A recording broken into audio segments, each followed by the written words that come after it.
UPSC Hindi world channel पर आपसे का स्वागत है। आज से हम करंट अफेयर्स की क्लास स्टार्ट करने वाले हैं, जिसका पूरा डिस्कशन है। इसको हम कैसे करेंगे, कब करेंगे, मैं पूरी प्रोसेस हर चीज़ बता चुका हूँ। डिस्क्रिप्शन में आपको लिंक मिल जाएगी। अगर आपने वो क्लास नहीं देखी है तो उसको 2x की स्पीड में देख लीजिए, लेकिन उसको देखिए जरूर, तभी आपको समझ में आएगा कि हम इसको कैसे कवर करने वाले हैं और क्यों कवर करने वाले हैं। इसमें हम इंडियन एक्सप्रेस और द हिंदू दोनों को मिक्स करके पढ़ने वाले हैं। कुछ भी नहीं छूटने दूंगा। द हिंदू से अगर क्वेश्चन आपका आएगा तो 100% क्वेश्चन में से आपके, जो कि द हिंदू के इंडियन एक्सप्रेस में से आया, तो उसमें से 80% क्वेश्चन आपको मेरे इन नोट्स में आपको ये मिल जाएंगे। ठीक है, अब कुछ और बताना चाहूँगा मैं आपको, वो है जैसे मैं आपको पढ़ाऊँगा। तो देखो, मैं आपको प्रीलिम्स के लिए, प्रीलिम्स प्लस मेंस दोनों के लिए पढ़ाने वाला हूँ करंट अफेयर्स को। ठीक है, और ये जब तक आप सपोर्ट करोगे मैं उतना लंबा ले जाऊँगा इसको, और हो सकता है मैं इसको प्रीलिम्स तक ही ले जाऊँ, प्रीलिम्स के एग्जाम तक। अब इसको पढ़ने के बाद, लेकिन उसके पहले मैं आपको बता दूं कि मेंस पर मैं इसमें ज़्यादा ध्यान दूंगा, यानी 80% मेंस पर इसको फोकस करके चलूंगा, 20% आपको प्रीलिम्स में लेके चलूंगा। सर आप बराबर क्यों लेके नहीं चल रहे? क्योंकि देखो, प्रीलिम्स के लिए हमने पहले ही आपको पूरा ब्रह्मास्त्र सौंप के दे दिया है। तो वो क्या है ब्रह्मास्त्र अपना? तो ब्रह्मास्त्र है अपना क्या, ये है आपका ब्रह्मास्त्र, ज्ञान प्रैक्टिस मैगजीन। इसको लगा लो प्रीलिम्स के एग्जाम तक। मोस्ट ऑफ क्वेश्चंस आपको यहाँ से मिल जाएंगे। यानी अगर बहुत सारी कोचिंग्स वगैरह की मैगजीन्स अगर क्वेश्चंस आ रहे हैं तो इससे जरूर क्वेश्चंस आएंगे। अब एक चीज़ ध्यान दो, आपने किसी दूसरे स्टेट की कंटेंट को पढ़ा करने पर इसका, अगर मेंस की बात कर रहा हूँ आज से और प्रीलिम्स की बात कर रहा हूँ, अगर वहाँ से कम मान के चलो तो 100 में से, जस्ट अ सेकेंड, हाँ 100 में से अगर क्वेश्चंस वहाँ से आ रहे हैं कम से कम 40, और यहाँ से आ रहे हैं 30 क्वेश्चंस ज्ञान प्रैक्टिस मैगजीन से फिल्म्स की में, तो तब भी आपको फायदा है कि इन 30 क्वेश्चंस को करने में, क्योंकि इन 40 क्वेश्चंस के लिए आपको पढ़ना पड़ेगा कम से कम, कितना पढ़ना पड़ेगा? कम से कम 2000 पेज। और इसके लिए पढ़ना पड़ेगा वही 100 पेज की है। 100 पेज इसलिए कि हमने इसमें फॉन्ट साइज बड़ा रखा है, और बस क्योंकि क्वेश्चन फॉर्म में है, उसका एक्सप्लेनेशन और डबल पार्ट हो गया वो, तो यानी सीधा मान के चलो 1000 पेज तो होंगे ही नहीं। और अगर आप इनके शॉर्ट नोट्स बनाते जाओगे तो ये कम से कम 100 से लेकर 150 पेज, यानी आप इसका रिवीजन कम से कम 10 से 15 बार कर लोगे। और क्या इस कंटेंट का जो 2 से 3000 पेज का अगर आप पढ़ने वाले हो, 3000 पेज के हो जाएगा, क्योंकि अगर 365 आप पढ़ने वाले हो तो 1500 पेज और 2000 पेज का तो 365 अकेला ही होता है। ठीक है, तो ब्रह्मास्त्र प्रीलिम्स का मैं दे चुका हूँ, इसको पढ़ लेना। कहाँ मिलेगा? टेलीग्राम चैनल की लिंक है नीचे, वहाँ पे आपको इसकी लिंक प्रोवाइड हो जाती है, उस लिंक पे क्लिक करो, इसको डाउनलोड कर लो। ठीक है, ज्ञान प्रैक्टिस मैगजीन। अब आज के जो नोट्स है वो कैसे मिलेंगे, वो भी आपको टेलीग्राम पे बता दिया जाएगा, कैसे मिलेंगे, कब मिलेंगे, मैंने सब कुछ बता दिया उस वीडियो में, पहले उस वीडियो को जाके देखो। ठीक है, अब हम स्टार्ट करते हैं अपनी क्लास को। देखो, सबसे फर्स्ट हमारा जो टॉपिक है, मैं 3 दिन का कवर करने वाला हूँ। आज का, कल का, जो कल हो चुका है वो परसों का। ठीक है, अब ऐसा नहीं है कि डेट वाइज ही करूँ, कुछ इंपोर्टेंट जो मुझे लगेंगे एडिटोरियल जो पहले हो चुके हैं उनको भी कवर करते जाऊंगा साथ साथ में। मैं इसकी प्रिपरेशन लास्ट 15 दिन से कर रहा हूँ कि किसको किस तरीके से प्रोवाइड करना है कंटेंट में, कैसे किसको डिस्ट्रीब्यूट करके हर चीज़ को, प्रीलिम्स को, मेंस को, पीवाईक्यू को कैसे स्ट्रैटेजिक से लिख करके सब कुछ बताना 15 तैयार कर रहा हूँ। और 15 दिन से ही मैं आपको इस तरह से प्रिपेयर कर रहा हूँ।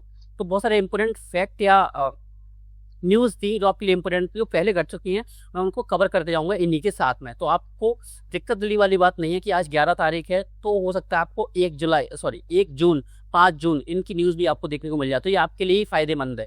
अब जस्ट अ सेकंड, इसको थोड़ा सा क्लियर कर दूं, तो ज़्यादा टाइम नहीं लूंगा मैं आपका, बस यहाँ से स्टार्ट करता हूँ। ठीक है, गोल गैसिफिकेशन अगर आपको याद होगा तो 2025 का आपका प्रीलिम्स का पीवाईक्यू है, कोल गैसिफिकेशन, यानी कोयले का गैसीकरण।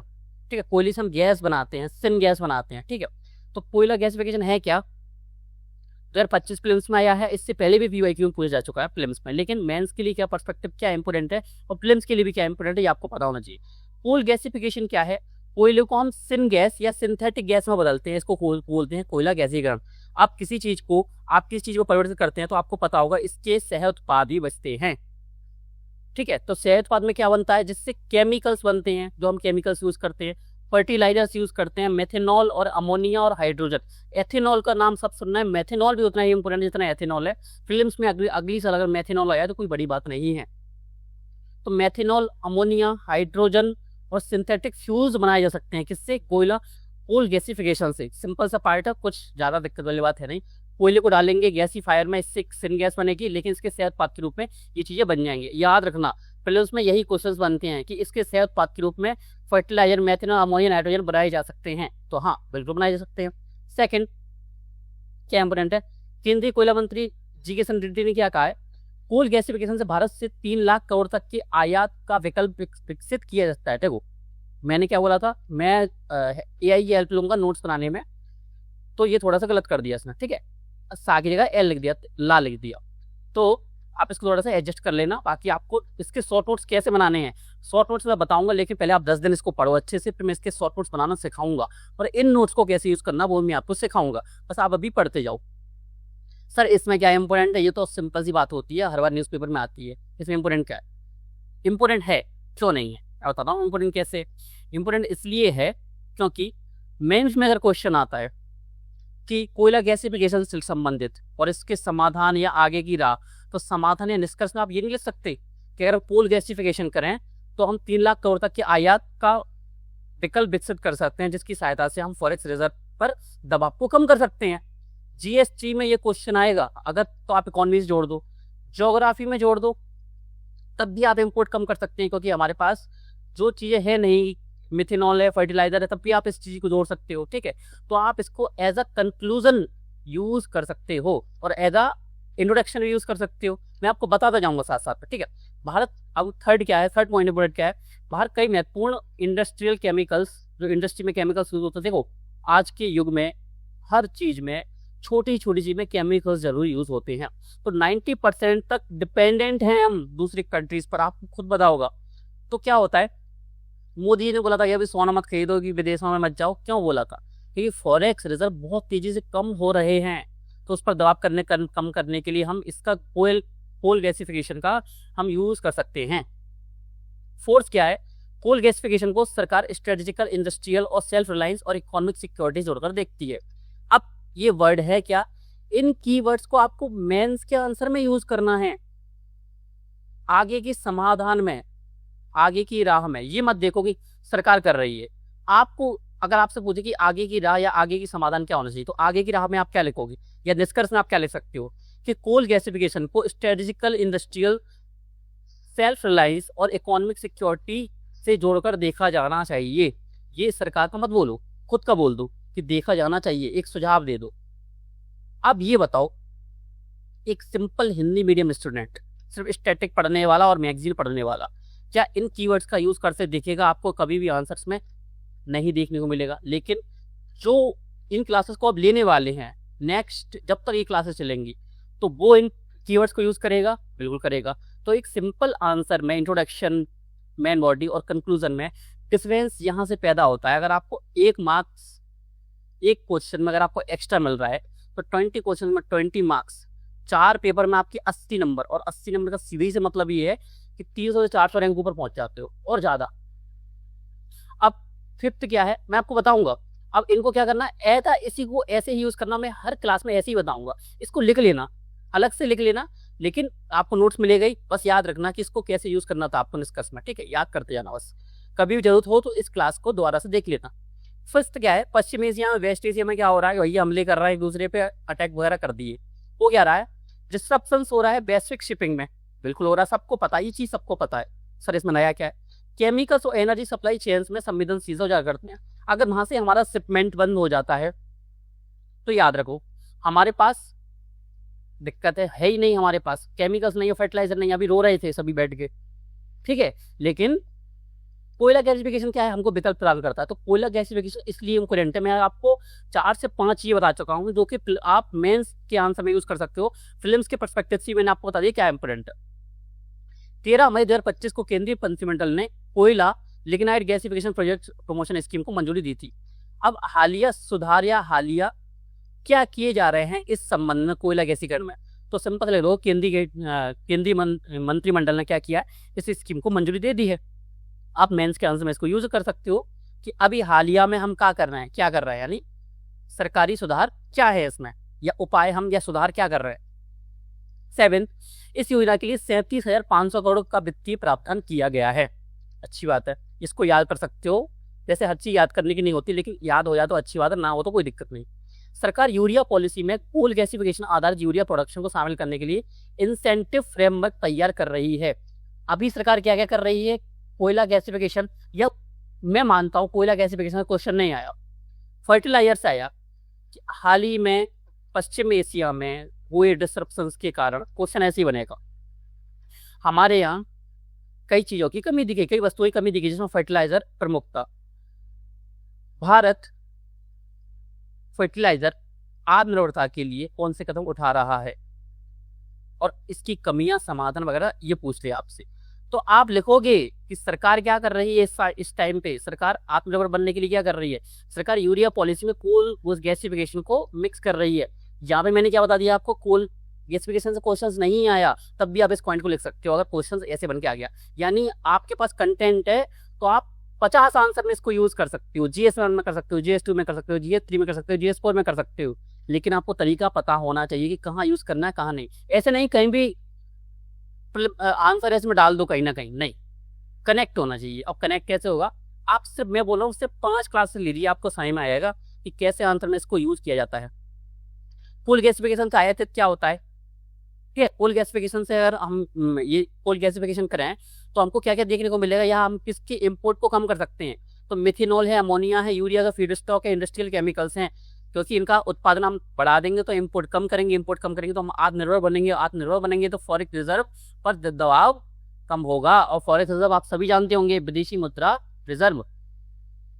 अब यह पहल विकसित भारत, आत्मनिर्भर भारत और एनर्जी सिक्योरिटी और इंपोर्ट सब्सटीट्यूशन रणनीति का हिस्सा मानी जा रही है, यानी विकल्प, इंपोर्ट आयात विकल्प का रणनीति का हिस्सा मानी जा रही है। ये भी आपका क्या है, ये भी मेंस का ही पॉइंट है आपका।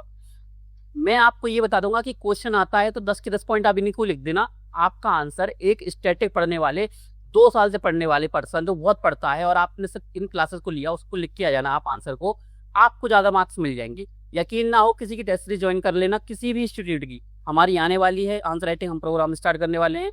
मैं ये बोल रहा हूँ कि हमारी मत करो, किसी और की कर लो, आपको समझ में आ जाएगा डिफरेंस कि सिर्फ स्टैटिक पढ़ने वाले और मैगजीन से पढ़ने वालों और इस मेंस के पर्सपेक्टिव से पढ़ने वाले यूपीएससी हिंदी ओरियर्स पर, उनमें डिफरेंस क्या होता है। अब मंत्री के अनुसार क्या है, कोल गैसिफिकेशन टेक्नोलॉजी की उपलब्धता बड़ी चुनौती नहीं है, क्योंकि भारत ने टेक्नोलॉजी इंपोर्ट्स पर प्रतिबंधों में ढील दी है। टेक्नोलॉजी इंपोर्ट्स क्या होते हैं? तकनीकी आयातों पर प्रतिबंध, ठीक है। तकनीकी आयातों पर हमने प्रतिबंध है उसको कम कर दिए, हम तकनीकें लाएंगे विदेशों से और उन तकनीकों को यूज करके हम खुद का जो सिस्टम है, पूरा प्रोडक्ट हम यहीं पे बनाने की कोशिश करेंगे, ठीक है। अब हेडिंग है बढ़ती गर्मी के पीछे कारण और भविष्य की चुनौतियां। गर्मी बहुत पड़ रही है और इस साल बहुत ज्यादा है। ये इस साल दुनिया में सबसे ज्यादा जो गर्म गर्मी है वो भारत में इंपोर्टेंट हो जाता है, क्योंकि यूपीएससी मेंस में हर बार करंट से ऐसे ही क्वेश्चन बनते हैं। जलवायु परिवर्तन का क्वेश्चन आपको मिलता ही है, वो आपको ऐसे में मिल जाए, GS1 में मिल जाए, आपको GS2 में मिल जाए। GS2 में कैसे मिल जाएगा? भुखमरी को जोड़ देगा वो जलवायु, आपकी जलवायु परिवर्तन से। क्या जोड़ देगा? क्योंकि उसमें सोशल जस्टिस है कि जलवायु परिवर्तन का प्रभाव सबसे वंचित वर्ग पर ही पड़ता है। वंचित वर्ग किस में आता है? Social justice. GS1 में किस में आ जाएगा? इंडियन सोसाइटी में आ जाएगा, ज्योग्राफी में आ जाएगा। GS3 में वो इन्वायरमेंट पूछ लेगा, डिजास्टर मैनेजमेंट पूछ लेगा, जलवायु परिवर्तन, ठीक है। और GS4 में तो पूछ ही सकता है, ठीक है। अब याद रखना ये 2 चीजें अलग हैं, ये 2 अलग अलग चीजें हैं और ये अलग है, ठीक है। ये अलग अलग क्यों डाल दे? क्योंकि इंपोर्टेंट थे, यहाँ पे कीवर्ड इंपोर्टेंट था। अगर AI रिलेटेड कुछ क्वेश्चन आता है तो आप डाल सकते हो कि सेफ हार्बर डॉक्ट्रिन क्या होता है, यानी सेफ हार्बर सिद्धांत क्या होता है। तो आप इस सिद्धांत का यूज कर सकते हो मेंस के आंसर में, और प्रीलिम्स में अगर पूछ ले तो बता देना। इंटरमीडिएट यूजर्स जनरेटेड कंटेंट के लिए तब तक जिम्मेदार नहीं होते जब तक वे ड्यू डिलिजेंस का पालन करते हैं। अब ये है क्या? जैसे कि मान लो आपने इंस्टाग्राम पे कोई पोस्ट की है और वो किसी को हार्म कर रही है, किसी को प्रॉब्लम दे रही है, तो उसका जो क्या है, उसका जो अपराध है, या आप उसका अपराध किस पर नहीं लगा सकते? इंस्टाग्राम पे नहीं लगा सकते। क्यों? कब तक नहीं लगा सकते? जब तक वो अपने ड्यू डिलिजेंस का पालन कर रहा है। कैसे? जब तक उसने क्या है, अपने जो नियम पालन होते हैं ना, उसकी कंटेंट का वायलेशन, उसके जो नियम है कंटेंट वायलेशन के, कि आप हेट स्पीच नहीं कर सकते, कोई सेक्सुअल कंटेंट नहीं डाल सकते हो, बहुत सारे उसके मिसयूज नहीं कर सकते, मिस इन्फॉर्मेशन, अगर आपने उसको पास कर लिया है तो क्या होता है, अगर आपने उसको पास कर लिया है तब उसका जिम्मेदार कौन होगा? इंस्टाग्राम। अगर आपने उसको पास नहीं किया है तो उसका जिम्मेदार कौन होगा? उसका जिम्मेदार जो व्यक्ति है जिसने खुद ने पोस्ट की है। ठीक है, जस्ट अ सेकेंड। हाँ, अब ये हो गया सेफ हार्बर डॉक्ट्रिन। जो मध्यस्थ होते हैं, इंटरमीडिएट्स, मतलब क्या होता है मध्यस्थ? मध्यस्थ कौन है? इंस्टाग्राम है, यूट्यूब है, आपका फेसबुक है, आपका व्हाट्सअप है, ये चीज है। ठीक है, तो वो खुद अपने रूल्स बनाते हैं। अगर आपने उस रूल्स को पास कर लिया तब इंस्टाग्राम पे जिम्मेदारी आएगी कि हाँ आपने तो देखो उसको पास कर दिया, लेकिन इसका कंटेंट है वो किसी दूसरे को हार्म कर रहा है। अब चिलिंग इफेक्ट क्या होता है? यही ऑनलाइन ऐसा कानूनी प्रशासनिक माहौल जिसमें लोग दंड के भय से अपनी अभिव्यक्ति को सीमित करना है। सीधा सीधा मतलब है तानाशाही। सॉरी, ये एआई रिलेटेड नहीं था, ये अलग था। ठीक है, तानाशाही आ जाए कि कानूनी ऐसे बन जाए जैसे भारत की स्थिति भी लगभग वैसी ही है। पुलिस के पास आप जा नहीं सकते क्योंकि डर ही बैठ गया है। प्रशासन में जाओगे, आप सोचोगे मैं बिजनेस कर दूं, मैं लोन ले लूं, तो लोन के लिए गालियां हो बैंक मैनेजर की, जाके सुनते नहीं है वो लोग। ठीक है, सिस्टम पूरा फेलियर हो चुका है इंडिया में। तो ये जो बाहर नहीं निकले हैं एसी कमरों से, कूलर के कमरों से गर्मियों में, उनको ये चीज़ नहीं पता होगा, लेकिन जो बाहर निकला होगा इस टाइम पे इंडिया में उसको पता होगा प्रॉब्लम यही है। अब बढ़ती गर्मी क्या है? सबसे पहले एग्जैक्ट क्वेश्चन यही बन सकता है, फिल्म्स का नहीं बोलूंगा, मेंस का बोलूंगा, हीट डोम फिनोमेना क्या होता है? हीट डोम फिनोमेना जीएस में पूछेगा, जीएस3 में पूछेगा, जीएस2 में नहीं पूछ सकता हीट डोम फिनोमेना, क्योंकि ज्योग्राफिकल है और एनवायरमेंटल है। क्या सिंपल समझो कि ये कॉन्सेप्ट है। कॉन्सेप्ट कैसा रहेगा कि मान लो कोई शहर है या कोई भी जगह है, कोई स्थल है, गांव हो सकता है, शहर हो सकता है। कभी कभी क्या होता है कि यहाँ पे हाई प्रेशर बन गया। हाई प्रेशर कहाँ पर? नीचे स्थल के पास में नहीं, स्थल से बहुत बहुत ऊपर नहीं, मीडियम मान लो कि ये यहाँ पे मंडल की हमारी सोप सीमा है, यहाँ पे बीच के स्थान पर बन गया, यानी जस्ट ऊपर आप मान सकते हो 100 मीटर या 200 मीटर ऊपर, 200 मीटर ऊपर मान लो, या 400 मीटर ऊपर मान लो, 400 मीटर ऊपर ये हाई प्रेशर बन गया। हाई प्रेशर कैसे बन सकता है? ज्योग्राफी आपने पढ़ी होगी, आपको पता बहुत सारी कंडीशंस होती हैं जहाँ से हाई प्रेशर बन जाता है। और उसकी वजह से क्या हुआ, जो गर्म हवाएं थी वो यहाँ दब के रह गई, क्योंकि हाई प्रेशर ऊपर से प्रेशर डाल रहा है। हाई प्रेशर का मतलब ये कि ऊपर से वो दाब डाल रहा है, दबाव डाल रहा है। तो गर्म हवा है वो यहीं घूमती रहती हैं, वो ऊपर नहीं उठ सकती हैं। लेकिन आपने एक कॉन्सेप्ट पढ़ा होगा कि गर्म हवाएं वो ऊपर की उठती हैं, और जहाँ पे गर्मी होती है वहाँ पे लो प्रेशर बनता है। लेकिन यहाँ पे लो प्रेशर इसलिए नहीं बन पा रहा है क्योंकि गर्म हवा ऊपर ही नहीं उठ पा रही है। क्यों नहीं उठ पा रही है? तो ये हाई प्रेशर ऊपर बन गया है। किस परिस्थितियों की वजह से? जलवायु परिस्थितियों की वजह से। तो हवा जैसे घूमती है यहाँ पे गर्म हवाएं, तो गर्मी और बढ़ती है, और हीट डोम फिनोमेना आपको इंडिया में इस टाइम पे देखने को मिलेगा। और ये कॉन्सेप्ट आपको पता होना चाहिए, मेंस में आएगा, डायरेक्ट लिखने डेफिनेशन में जो मैंने यहाँ पे लिखा है। उच्च दाब गर्म हवा को पृथ्वी की सतह के पास फंसा देता है। ठीक है, हवा नीचे की ओर दबती है और गर्म हो जाती है। इससे होता क्या है, गर्म हवा ऊपर नहीं जाएगी, बादल नहीं बनेंगे भाई। बादल नहीं बनेंगे तो वर्षा नहीं होगी। क्यों? गर्म हवा ऊपर जाएगी तभी तो, गर्म हवाएं ऊपर जाती हैं, अपने साथ जल वाष्प ले जाती है, तभी तो पानी बरसता है, बरसात होती है। फर्स्ट आपका कॉन्सेप्ट ये जो न्यूज में आया, अब आपको धीरे धीरे पता लगेगा कि मेंस में क्वेश्चन कैसे करंट आपके न्यूज पेपर से बनते हैं। सेकंड है urban heat island. Urban heat island बहुत सिंपल टॉपिक है, नहीं पढ़ा हो तो कोई दिक्कत नहीं है, पढ़ा हो तो अच्छी बात है। होता क्या है, शहरों में जो पक्की जमीनें हैं वो ज्यादा होती हैं। पक्की जमीनों का मतलब क्या होता है, जैसे आपने टाइल्स लगा लिया है, डंबर लगा दिए हैं, सड़कें हैं, रोड्स हैं। गांव में क्या होता है, गांव में आपकी मिट्टी होती है, मिट्टी क्या करती है, उसको रिफ्लेक्ट कर देती है, यानी एल्बिडो ज्यादा होता है। एल्बिडो क्या होता है, ज्योग्राफी पढ़ते आओगे अच्छे से। ठीक है, और ये क्या होता है, जो कंक्रीट होती है, कंक्रीट अपने अंदर टेम्परेचर को एब्जॉर्ब कर लेती है, तापमान को एब्जॉर्ब करती है। जो इंसोलेशन है आपका सूर्य ताप, उसको क्या कर लेती है, अपने अंदर एब्जॉर्ब कर लेती है, अवशोषित कर लेती है, और रात के समय छोड़ती है। तो आपने देखा होगा कि कच्चे घर ठंडे रहते हैं, पक्के घरों में गर्मी लगती है। ये चीज सबको पता है, लेकिन उसको बोलते हैं urban heat island effect. Mains में क्वेश्चन आएगा, भले ही आपको पता हो, आप कंफ्यूजन हो जाओगे, आंसर नहीं लिख पाओगे, लेकिन आपको कॉन्सेप्ट पता होना चाहिए। इसलिए शहरी क्षेत्रों तापमान आसपास के ग्रामीण क्षेत्रों से अधिक रहता है। अब क्लाइमेट विप्लेस क्या होता है, अब इसके लिए हिंदी वर्ड क्या है? हिंदी वर्ड मत कुछ मत करो, देवनागरी लिपि में लिखो इसको, क्लाइमेट वेपलेस। ठीक है, कैसे लिखोगे? वेपलेस ऐसे लिख देना। ठीक है, बहुत कम समय में मौसम का तेजी से बदलना, एकदम से गर्मी पड़ रही थी, एकदम से मौसम चेंज हुआ, बारिश होने लगी, एकदम ठंडा सा मौसम हो गया, एकदम से ठंडा मौसम था, एकदम से पानी बंद हो गया, एकदम से धूप निकल आई और एकदम से गर्मी पड़ने लगी। अभी ये कंडीशंस लास्ट 5 से 10 दिन में आपको देखने को मिली होंगी। अब ऐसा नहीं है कि बर्फ से ये आ गया, गर्मी तो पड़ेगी अपने यहाँ, लेकिन थोड़ा सा ठंडा हो गई थी, एकदम से गर्मी पड़ने लगी। इससे होता क्या, इससे बीमारियां भी बढ़ती हैं, लोग बीमार होने लगते हैं। ये नहीं बोलते डॉक्टर कि थोड़ा सा मौसम में बदलाव हो रहा है तेजी से, इसलिए थोड़ी सी प्रॉब्लम हो रही है। आपको पता है ला नीना आपको पढ़ना ही पड़ेगा, ना पढ़ा हो तो ज्योग्राफी पढ़ लेना। और अल नीनो, इस साल अल नीनो है, वो बहुत ज्यादा स्ट्रॉन्ग होने वाला है। और आपको भी ये तो पता होगा कि अल नीनो जब भी स्ट्रॉन्ग होता है वो हमारे भारतीय मानसून को प्रभावित करता है और बरसात बहुत कम होती है। और इस टाइम पे प्रशांत महासागर में अल नीनो विकसित हो रहा है और अल नीनो पर एक अलग से यहाँ पे न्यूज आई थी, मैंने उसको कवर भी किया है और 2-3 न्यूज में मैं आपको कवर कर दूंगा, जिससे सभी चीजें क्लियर हो जाएंगी। अब आप मुझसे पूछो, अगर आप मुझसे अपेक्षा करोगे मैं अल नीनो आपको पढ़ा दूं तो आधा 1 घंटे तो इसको पढ़ाने में निकल जाएगा ना। तो अल नीनो स्टैटिक, जो प्योर स्टैटिक है, जो आपको टीचर पढ़ाते ही है, तो वो मैं नहीं पढ़ाऊंगा। जो टीचर आपको नहीं पढ़ाते वो जिम्मेदारी मेरी है।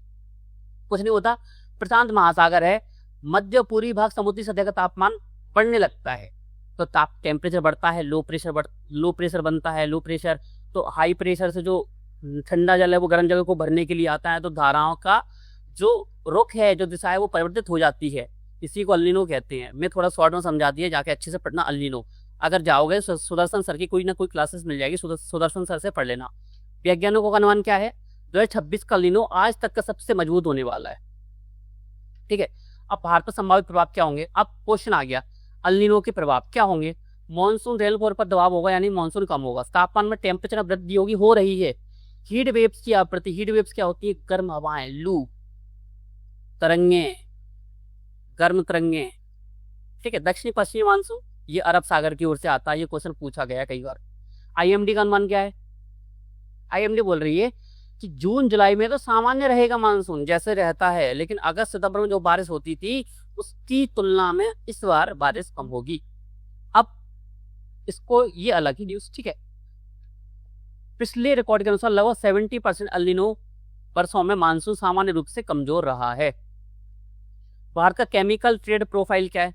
ये अलग न्यूज है। ठीक है, केमिकल्स हम अभी तो देख रहे थे, केमिकल्स को हम इंपोर्ट करते हैं तो क्या होता है, इंपोर्ट कितना कर रहे हैं हम? $75 बिलियन, लगभग 6.5 लाख करोड़ या 6.2 लाख करोड़ कर रहे हैं। एक्सपोर्ट कितना करते हैं?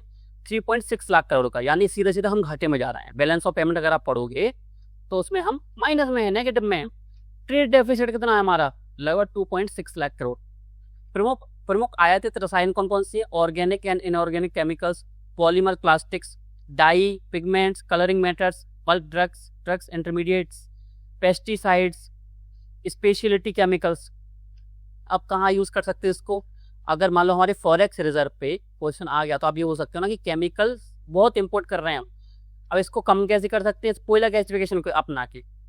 मैं आपको कनेक्ट करके बता दूंगा एक सिंगल क्लास में। अब 5 क्लास होंगी, समझ जाओ, आप इतनी सारी न्यूज़ पढ़ोगे, आप इसको इंटरलिंक करना सीख जाओगे। मैं आपको पीवाईक्यू के साथ लिंक करके सिखाता जाऊंगा पूरा। ठीक है, निष्कर्ष जहां पे भी लिखा हो इस नोट्स पे याद रखना, एज इट इज उसको उठा के आप आंसर में डाल दो और उस रिलेटेड कोई क्वेश्चन आया है तो। अब जलवायु परिवर्तन, अनुकूलन और भारत के अवसर क्या है? जलवायु परिवर्तन आप सभी जानते हो, बताने की जरूरत है ही नहीं। अनुकूलन क्या होता है? यहाँ पे बहुत डिफरेंस होता है एडॉप्शन और मिटिगेशन, समन और अनुकूलन। पढ़े बहुत बार होंगे, अंतर पता होना चाहिए भाई। भारत के अवसर, भारत इसमें अवसर क्या ढूंढ सकता है? जलवायु परिवर्तन तो बड़ी चीजें होती हैं, इसमें अपॉर्चुनिटी क्या हो सकती है? तो विश्व पर्यावरण दिवस यानी 5 जून को ये न्यूज आई थी, मैंने इसको इसमें डाल दिया क्योंकि इंपोर्टेंट थी। पर्यावरण दिवस क्यों मनाया जाता है? 5 जून को मनाया जाता है। 1972 स्टॉकहोम सम्मेलन हुआ, एक सम्मेलन हुआ था स्टॉकहोम सम्मेलन। अगर आप एनवायरमेंट पढ़ेंगे तो ये आपको पढ़ने को मिलेगा। पहला आयोजन हुआ था 1973 में। इसका नेतृत्व किसने किया था? यूनेप ने किया था। यूनेप याद रख लो अच्छे से, यूनेप बहुत इंपोर्टेंट ऑर्गेनाइजेशन है, फिल्म्स में आता ही है भाई ये तो।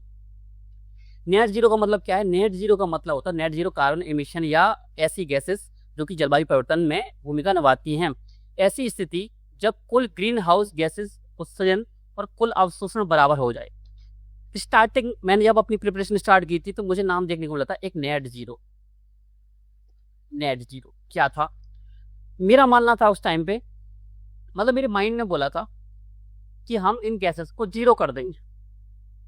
कि फिर मेरे ही माइंड ने एक लॉजिकल सोचा कि पॉसिबल ही नहीं है, क्योंकि अगर एक सिंगल बाइक भी अगर इस सड़क पे चली तो हम प्लस में आ जाएंगे, तो है क्या? फिर मैंने उसकी जाके कॉन्सेप्ट को पढ़ा।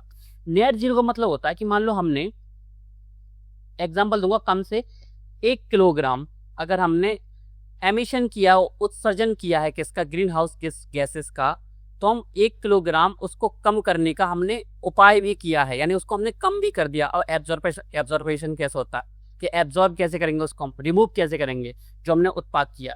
या तो हम कुछ फिल्टर लगाएं। फिल्टर कैसे कि बाइक्स वगैरह के जो साइलेंसर होते हैं उसमें हम फिल्टर लगा दें, या जगह जगह मशीनें लगाएं हवा को साफ करने के लिए, और उसको हम एक पाउडर में चेंज कर दें। उस पाउडर का यूज कैसे में कर सकते हैं हम? डामर बनाने में, डामर यानी जो सड़कें बनाने, कंक्रीट बनाने में कर सकते हैं। और हम पेड़ लगा दें कि हमें पता है कि ये पेड़ 1 किलोग्राम जो गैसेस है उसको कम कर देगा, तो हम उतने पेड़ लगाना है। यानी ये होता है आपका नेट जीरो। और हमारा लक्ष्य कितना है? 2070 तक है, अगर मैं गलत नहीं हूं तो 26 COP26 में ये लक्ष्य रखा गया था, 26 में, कि नेट जीरो लक्ष्य हमारा 2070 तक है। किसका? भारत का। नीति आयोग का अनुमान क्या है? इसको लक्ष्य को प्राप्त करने के लिए हमको कितना पैसा चाहिए? 22.7 ट्रिलियन अमेरिकी डॉलर। अब याद रखो, मेंस में कैसे यूज करोगे, ये आपको डेटा पता लग गया है, अच्छी बात है। अब आपके सामने आए कि जलवायु परिवर्तन के प्रति या नेट जीरो के प्रति भारत के समक्ष बाधाएं क्या है। बाधाएं का सबसे बड़ी वित्तीय बाधा, हेडिंग लिखो वित्तीय बाधा और लिख दो सिंपल सा कि भारत को 2070 तक नेट जीरो प्राप्त करने हेतु लगभग 22.7 ट्रिलियन अमेरिकी डॉलर निवेश की आवश्यकता होगी। खत्म, पॉइंट। कुछ नहीं लिखना है, आपने फैक्ट लिख दिया, आपने डेटा लिख दिया और कीवर्ड लिख दिया।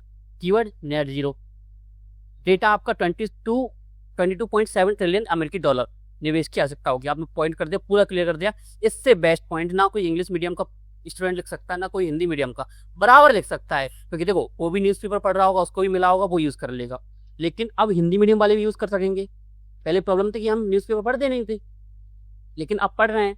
अब ग्लोबल कमीशन ऑन एडॉप्शन अनुमान क्या लगाया? 2030 तक, 70 की बात है, 30 तक 1.8 ट्रिलियन डॉलर निवेश की आवश्यकता है। 7.1 ट्रिलियन डॉलर तक लाभ उत्पन्न कर सकता है अगर हमने इतने ट्रिलियन डॉलर निवेश कर दिया तो। ठीक है, इसको अगर याद करना चाहो तो कर सकते हो, ना करना चाहो तो भूल जाना।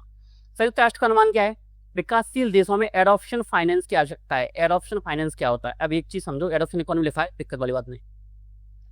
2030 तक 300 बिलियन डॉलर वर्ष से अधिक हमको खर्च करना पड़ेगा आज से, प्रति वर्ष 300 बिलियन डॉलर। जलवायु परिवर्तन को केवल पर्यावरणीय संकट नहीं बल्कि आर्थिक अवसर के रूप में देखा जाना चाहिए। ये पॉइंट आपको मेंस में लिखना ही है। जलवायु परिवर्तन को केवल पर्यावरणीय संकट नहीं देखना आपको, बल्कि आर्थिक अवसर के रूप में देखना जाना चाहिए।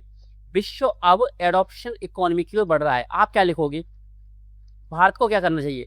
भारत को अब एडॉप्शन इकोनॉमी की ओर बढ़ना चाहिए। अब एडॉप्शन इकोनॉमी है क्या?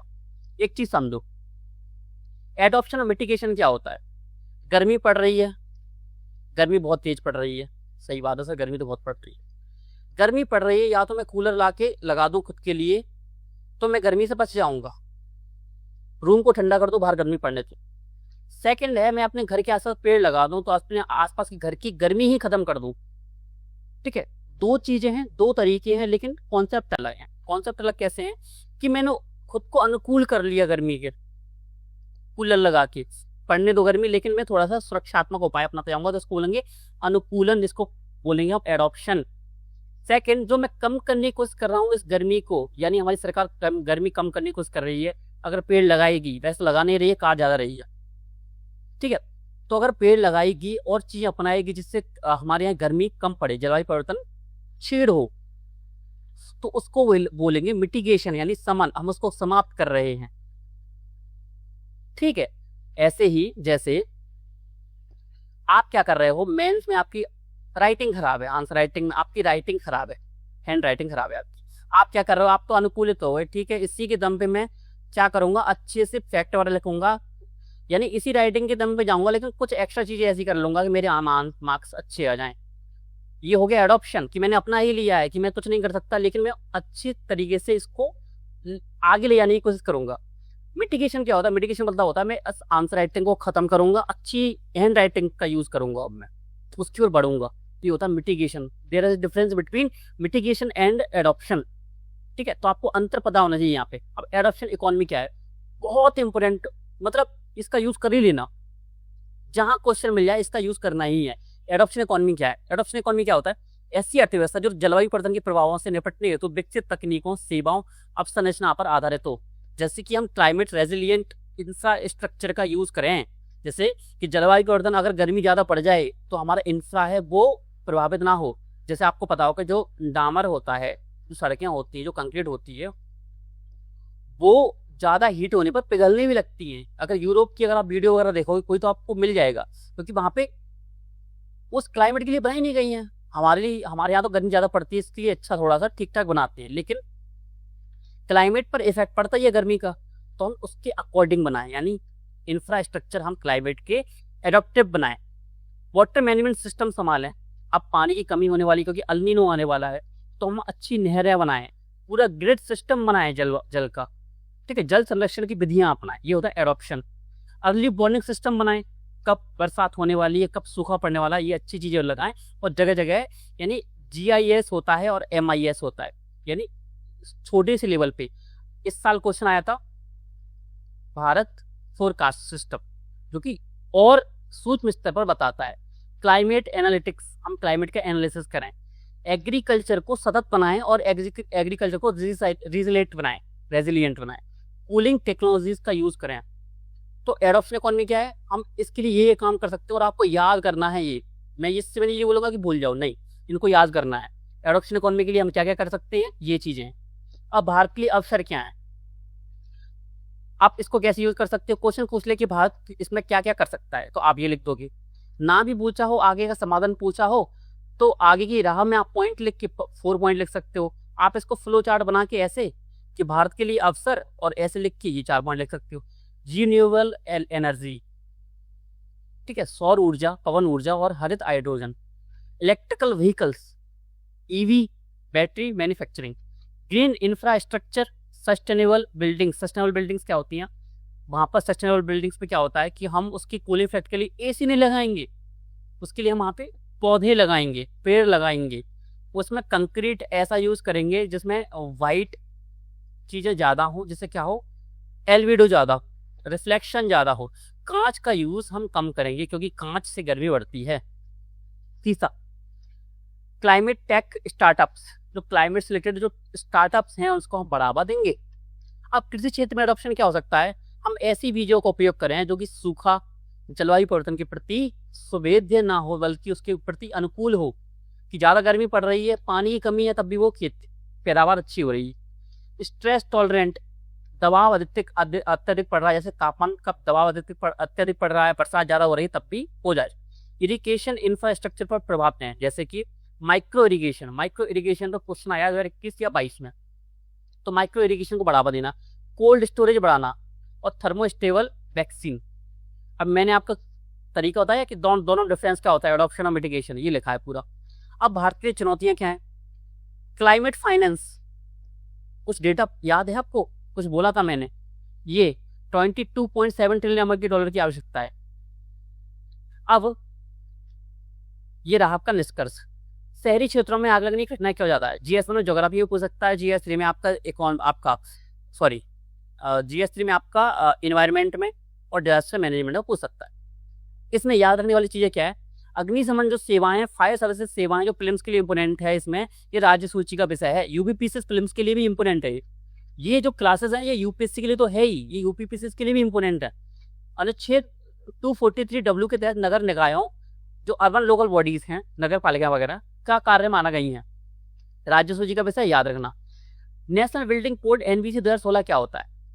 भारतीय मानक ब्यूरो इसको जारी करती है। BIS, जो गाड़ियों से रिलेटेड आपको याद हो, BS6 वगैरह, भारतीय मानक ब्यूरो भवनों के निर्माण के हेतु कोड ऑफ कंडक्ट जैसा होता है ना, उसको कोड बनाती है। कैसे कि भूमि, दीवार इतनी चौड़ी होनी चाहिए, इतनी खिड़की होनी चाहिए, वेंटिलेशन इतना होना चाहिए, धरती में इतना उसका इंफ्रास्ट्रक्चर इतने अच्छे तरीके से मजबूत होना चाहिए, कंक्रीट इस तरीके से यूज़ करना चाहिए, छत की ऊंचाई इतनी होनी चाहिए, सीढ़ियाँ ऐसे, लिफ्ट ऐसे, ये पूरी सिस्टम, फायर सिस्टम कैसे होते हैं, निर्माण, रख रखाव, अग्नि सुरक्षा, निकासी, फायर फाइटिंग सिस्टम्स के दिशा निर्देश प्रदान करता है कौन?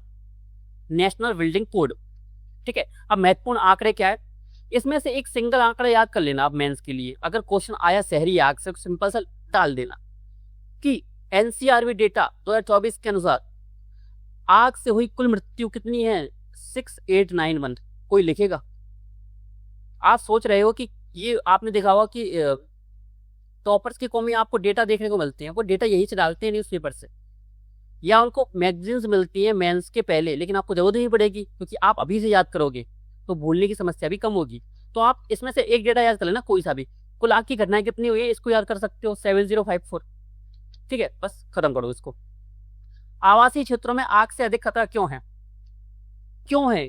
प्रॉब्लम पता होना चाहिए, प्रॉब्लम पता होगा तभी आप उसका सॉल्यूशन निकाल पाओगे। भवन नियमों का पालन ना होना, यानी आपका क्या, ये एनबीसी का पालन नहीं होना, फायर सेफ्टी इंफ्रास्ट्रक्चर का कमी, यानी फायर अलार्म नहीं लगाते हम, 90% जगह नहीं है। आपको देखने को मिला होगा कि अभी दिल्ली में लास्ट ईयर इन चीज़ों पर बहुत ज़्यादा कार्रवाई हुई थी।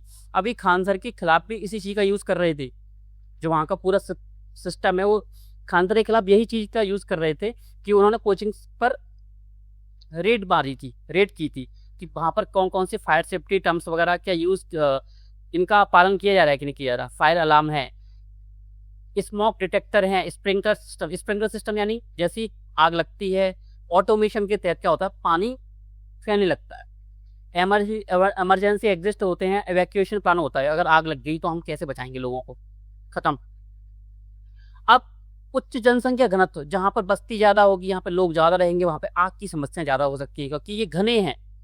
शहरी क्षेत्रों में क्या होता है, सकरी गली होती है, मुखर्जी नगर की गलियाँ देख लो, घनी बस्तियाँ होती हैं, सीमित खुली जगह होती है, सीमित ही लिमिटेशन है। अगर आग लग जाती है तो वहाँ पे गाड़ी नहीं पहुँच पाती है आग बुझाने के लिए, लोग निकल नहीं पाते हैं, भीड़ इतनी ज़्यादा होती है कि वहाँ पर भगदड़ मच जाती है और आदमी कुछ भगदड़ में मर जाते हैं। विद्युत इलेक्ट्रिकल फॉल्ट्स क्या होते हैं, क्या होता है इसमें कि अगर जैसे वायर वगैरह में कोई प्रॉब्लम है तो यहाँ पे एक्सपायर वगैरह हो गया कुछ, ठीक है, तो इसी में आग लग गई सिस्टम में पूरा। कारण बता रहा हूँ मैं आपको, शहरी आग के कारण, शहरी आग के प्रमुख कारणों को पूछ सकता है आप प्रशासन मैनेजमेंट में, तो ये पूरे कारण हैं आपके। फर्स्ट क्या है, उच्च जनसंख्या घनत्व, सेकंड इलेक्ट्रिकल फॉल्ट्स, तीसरा है गैस लीकेज। ठीक है, फोर्थ है संसाधनों की कमी। याद रखना, इसमें लिखोगे क्या एग्जाम्पल में, या गृह मंत्रालय रिपोर्ट डायरेक्ट लिखोगे कैसे, गृह मंत्रालय की रिपोर्ट कहती है, जैसे संसाधनों की कमी आपकी हेडिंग है, पॉइंट लिखोगे, गृह मंत्रालय की रिपोर्ट कहती है कि कई राज्यों में अग्निशमन सेवाओं की क्षमता अपर्याप्त है। सेकंड, इसी में बुलेट पॉइंट डाल के, इसी हेडिंग में बुलेट पॉइंट डाल के उपकरणों एवं कर्मियों की कमी है। गृह मंत्रालय की रिपोर्ट है, हमने अपनी ओर से कुछ नहीं कहा। आंसर देना, आपको मार्क्स देने पड़ेंगे अब एग्जामिनर को अगर आपने ये लिख दिया। स्टाफ की कमी है, जो मैंने हम यहाँ पे बताती। अब अर्बन फायर रिस्क क्या है, संयुक्त राष्ट्र ग्लोबल असेसमेंट रिपोर्ट 2018 क्या बोलती है, शहरी आग को विश्व के प्रमुख मानव जनित खतरों में शामिल किया गया है। आप इसको इंट्रोडक्शन के रूप में यूज करना।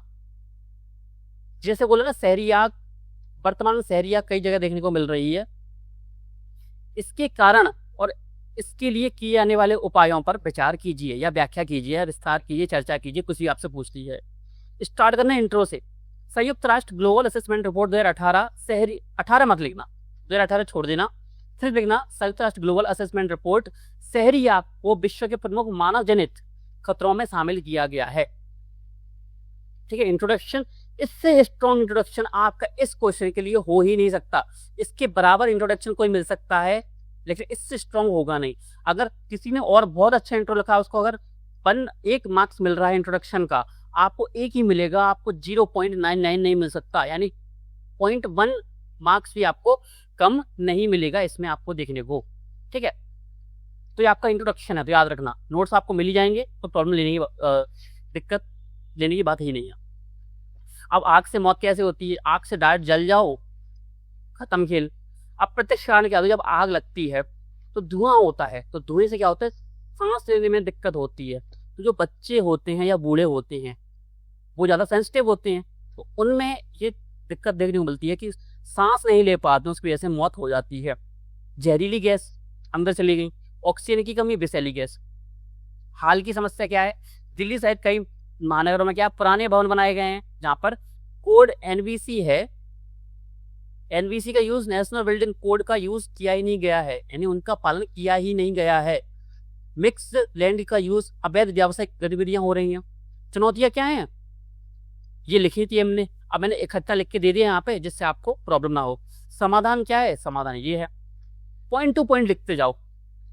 अब आपको क्या यहाँ पे फील हो रहा है कि हाँ मुझे एक मेंस का क्वेश्चन मिल गया था, मैं उसका आंसर यहाँ पे लिख सकता हूँ, मेरे पास फैक्ट है, डेटा है, कीवर्ड्स हैं, एक प्रॉपर कंटेंट है मेरे पास लिखने के लिए। कंटेंट ही तो क्या है, कंटेंट द गॉड।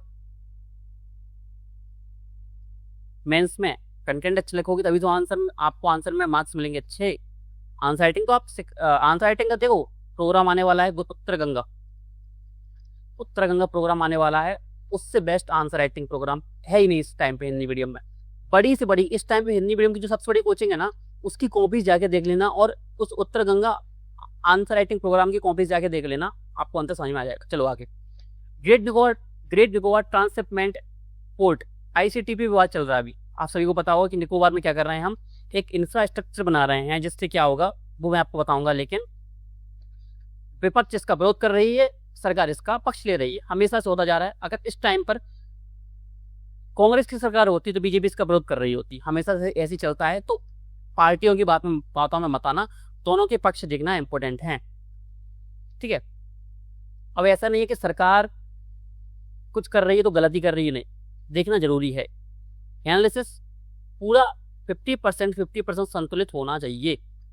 कोई पार्टी अच्छी नहीं है, सरकार काम कर रही है तो उसको एनालिसिस करो अच्छे से। एक सिविल सर्वेंट होता है वो ऐसा नहीं कि अपना झुकाव किसी और बना दे, पूर्व धारणा नहीं।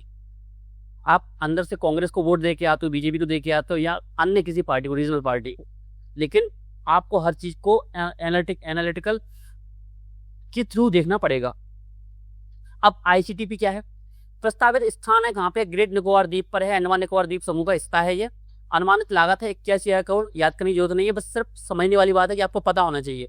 परियोजना बनाई जा रही है, यहाँ पे एक ट्रांसिट पोर्ट बनाएंगे हम। ट्रांसिट पोर्ट का मतलब क्या होता है कि यहाँ पे जो जहाज आते हैं वहां से एक जहाज का जो माल होता है उसको हम दूसरे में लोड करते हैं, यहाँ से हम इसमें ईंधन भी डाल सकते हैं। अंतर्राष्ट्रीय हवाई अड्डा बनाएंगे, टाउनशिप बनाएंगे, यानी छोटा सा टाउन बनाएंगे। गैस एवं ऊर्जा अवसंरचना बनाएंगे, पर्यटन क्षेत्र यहाँ पे निर्माण करेंगे, यानी टूरिज्म यहाँ पे हम बढ़ावा देंगे। सेकंड क्या है, याद करने वाली चीज क्या है, great Nicobar island development project के बारे में इंपोर्टेंट क्या है, नोडल एजेंसी कौन है, याद रखना नोडल एजेंसी इंपोर्टेंट है फिल्म के पर्सपेक्टिव से। Andaman and Nicobar island integrated development corporation limited, ANIIDCO। पढ़ लो, 3 बार पढ़ लोगे, याद ही हो जाएगा। याद नहीं कर पा रहे हो, क्वेश्चन में आएगा तो आप इसको टिक करके तो आ ही जाओगे। अब ग्रेट निकोबार की स्थिति आपके लिए इंपोर्टेंट है। अब जाके आपके लिए मैं होमवर्क दे रहा हूँ, इनके वो याद रखना, अक्षांश, कौन सा अक्षांश किस किस द्वीप को अलग करता है, 10, 9। यहाँ पे आपको लक्षद्वीप वाला देखने को मिलेगा, UPSC ने क्वेश्चन यहाँ से पूछा भी है, तो जाके देखने, ठीक है।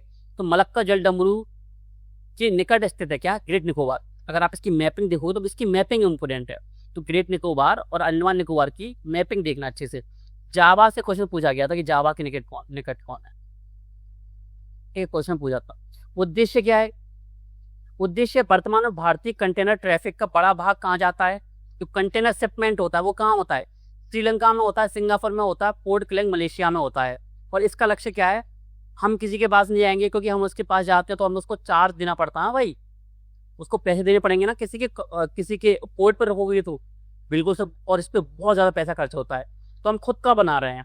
अब खुद का हम यहाँ पे क्यों नहीं बना रहे, अपने यहाँ पे तो बिंजियाम बनाया जा रहा है केरल में, और आसपास उथले जल में ये नहीं बनाया सकता। हमको चाहिए गहरा जल जहाँ पे बड़े बड़े जहाज आ सकें, और ये आपको स्थिति देखने को मिल सकती है अंडमान निकोबार में। वहाँ पे आपको गहरा जल मिलेगा तट के पास, तो वहाँ पे बड़े बड़े जहाज आ सकते हैं, तो ट्रांसशिपमेंट आसान हो सकता है। विवाद क्या है, आर्थिक तर्क क्या बोलते हैं, सरकार दावा कर रही है ट्रांसशिपमेंट कारोबार भारत में आएगा, बिल्कुल आएगा, 100% आएगा, सिंपल सी बात है। विदेशी मुद्रा की बचत होगी, सिंपल बात है। अनुमान क्या है, लगभग 200 मिलियन प्रति वर्ष विदेशी मुद्रा बचत। अगर आपको इसके पक्ष में लिखना हो ना तो इस फैक्ट को आपको पता होना चाहिए, 200 मिलियन प्रति वर्ष। फिर इतने सारे फैक्ट्स याद कैसे करेंगे, अभी तो 1 साल है, सब कुछ रिपीट होता है, सब कुछ रिपीट होता है। सिर्फ पढ़ते जाओ, याद करने की कोशिश मत करना, सिर्फ पढ़ते जाओ, रिवीजन करो मल्टीपल टाइम। यानी 1 महीने बाद इस नोट्स का रिवीजन, जब आपको नोट्स मिले ना, उस नोट्स को मिलने के बाद 1 महीने के बाद आप इसका रिवीजन लगभग 10 से 15 बार कर चुके होंगे ना। मैं नहीं बोलूंगा आपसे याद करो, आपको खुद याद हो जाएगा। 2047 तक लगभग $1 बिलियन की हम बचत कर लेंगे। ये है। अब स्ट्रेटेजिक तर्क क्या है, सामरिक महत्व। हिंद महासागर में चीन की बढ़ती, क्योंकि दक्षिणी चीन सागर और उत्तरी चीन सागर में अपनी वो बढ़ा ही रहा है।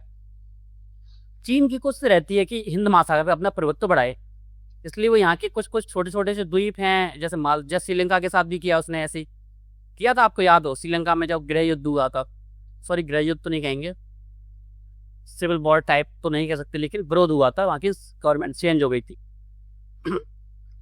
उसको काउंटर करने के लिए हम यहाँ पे बनाएंगे, क्योंकि हम यहाँ पे सैन्य बेस भी बना सकते हैं अच्छा बड़ा, जहाँ पे हम मिसाइल लॉन्च वॉर हेड रख सकते हैं, अपने मैरीटाइम सिक्योरिटी हब बना सकते हैं इसको। अब चिंताएं क्या हैं, विपक्ष भी आपको पता होना चाहिए। बड़े पैमाने पर वन कटाई होगी, जैव विविधता प्रभावित होगी, तटीय पारिस्थितिक तंत्र को नुकसान पहुंचेगा, प्रवाल बस्तियां खत्म होने की कगार पे आ जाएंगी, जो कि बहुत है अभी वहां पर। निकोबार की जो संवेदन प्राकृतिक स्थिति है, जो जोग्राफिकल लोकेशन है, वो बहुत ही सुवेद्य है, यानी संवेदनशील है। अब विशेषज्ञों की आलोचना, आपको किसी का नाम नहीं लिखना है, आपको सिर्फ पॉइंट ऑफ व्यू यानी पीओवी पता होना चाहिए। 2024 में क्या हुआ था, पीआईबी जारी हुई थी, परियोजना में पर्याप्त स्ट्रेटेजिक ऑब्जेक्टिव्स नहीं दिखाए थे, सामरिक महत्व नहीं दिखाए थे, सिर्फ ये बताया था कि ये होगा।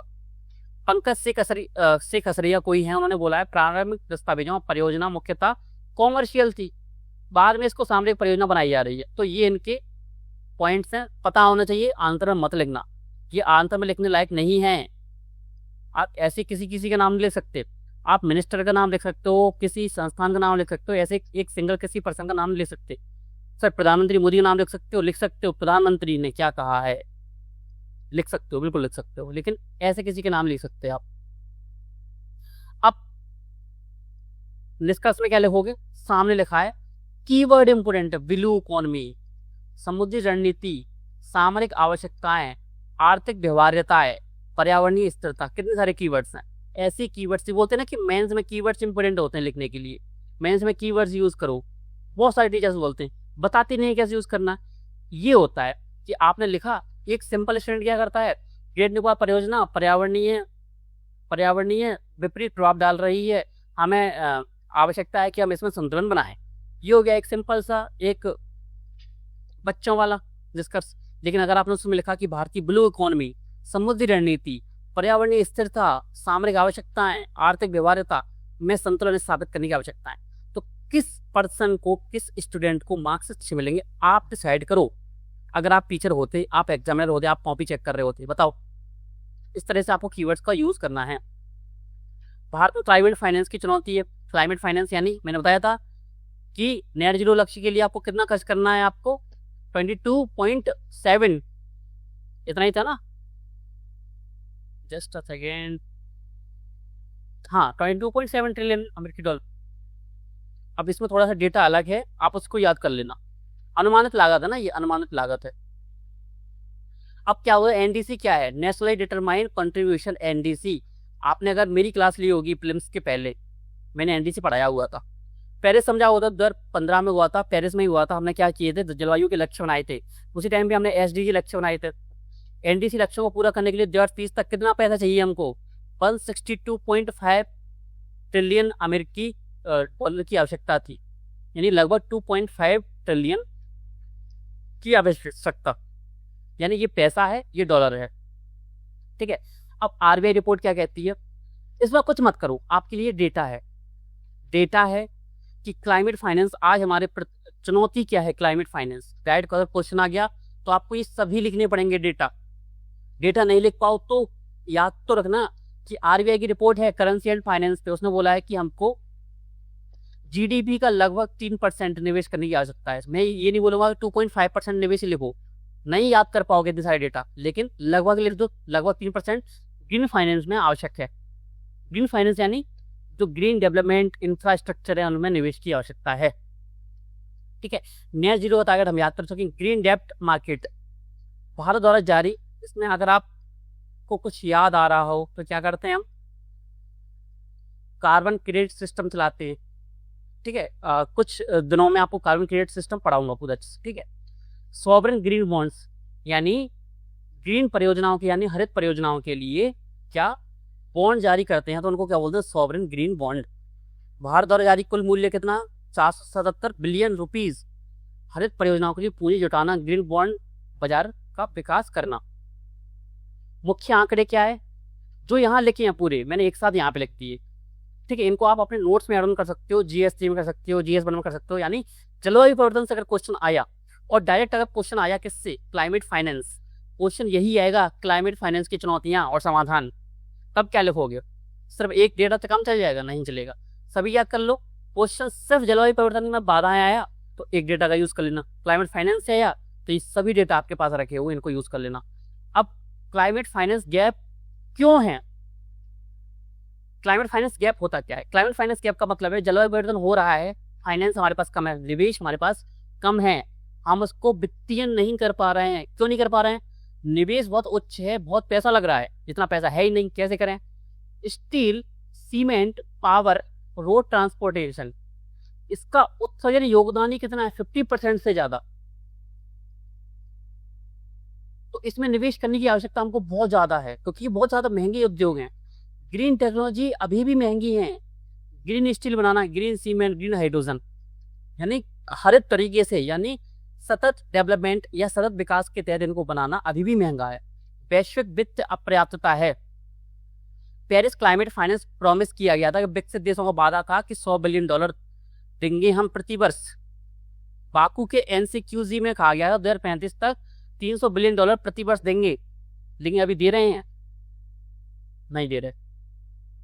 और भारत के अनुसार ये क्या है, ये आवश्यकता की तुलना में अपर्याप्त है, ये पैसा बहुत कम है, ये पैसा दिख ज्यादा रहा है। लेकिन सोचो भारत जैसे देश में RBI की महत्वपूर्ण इनिशिएटिव कौन सी है?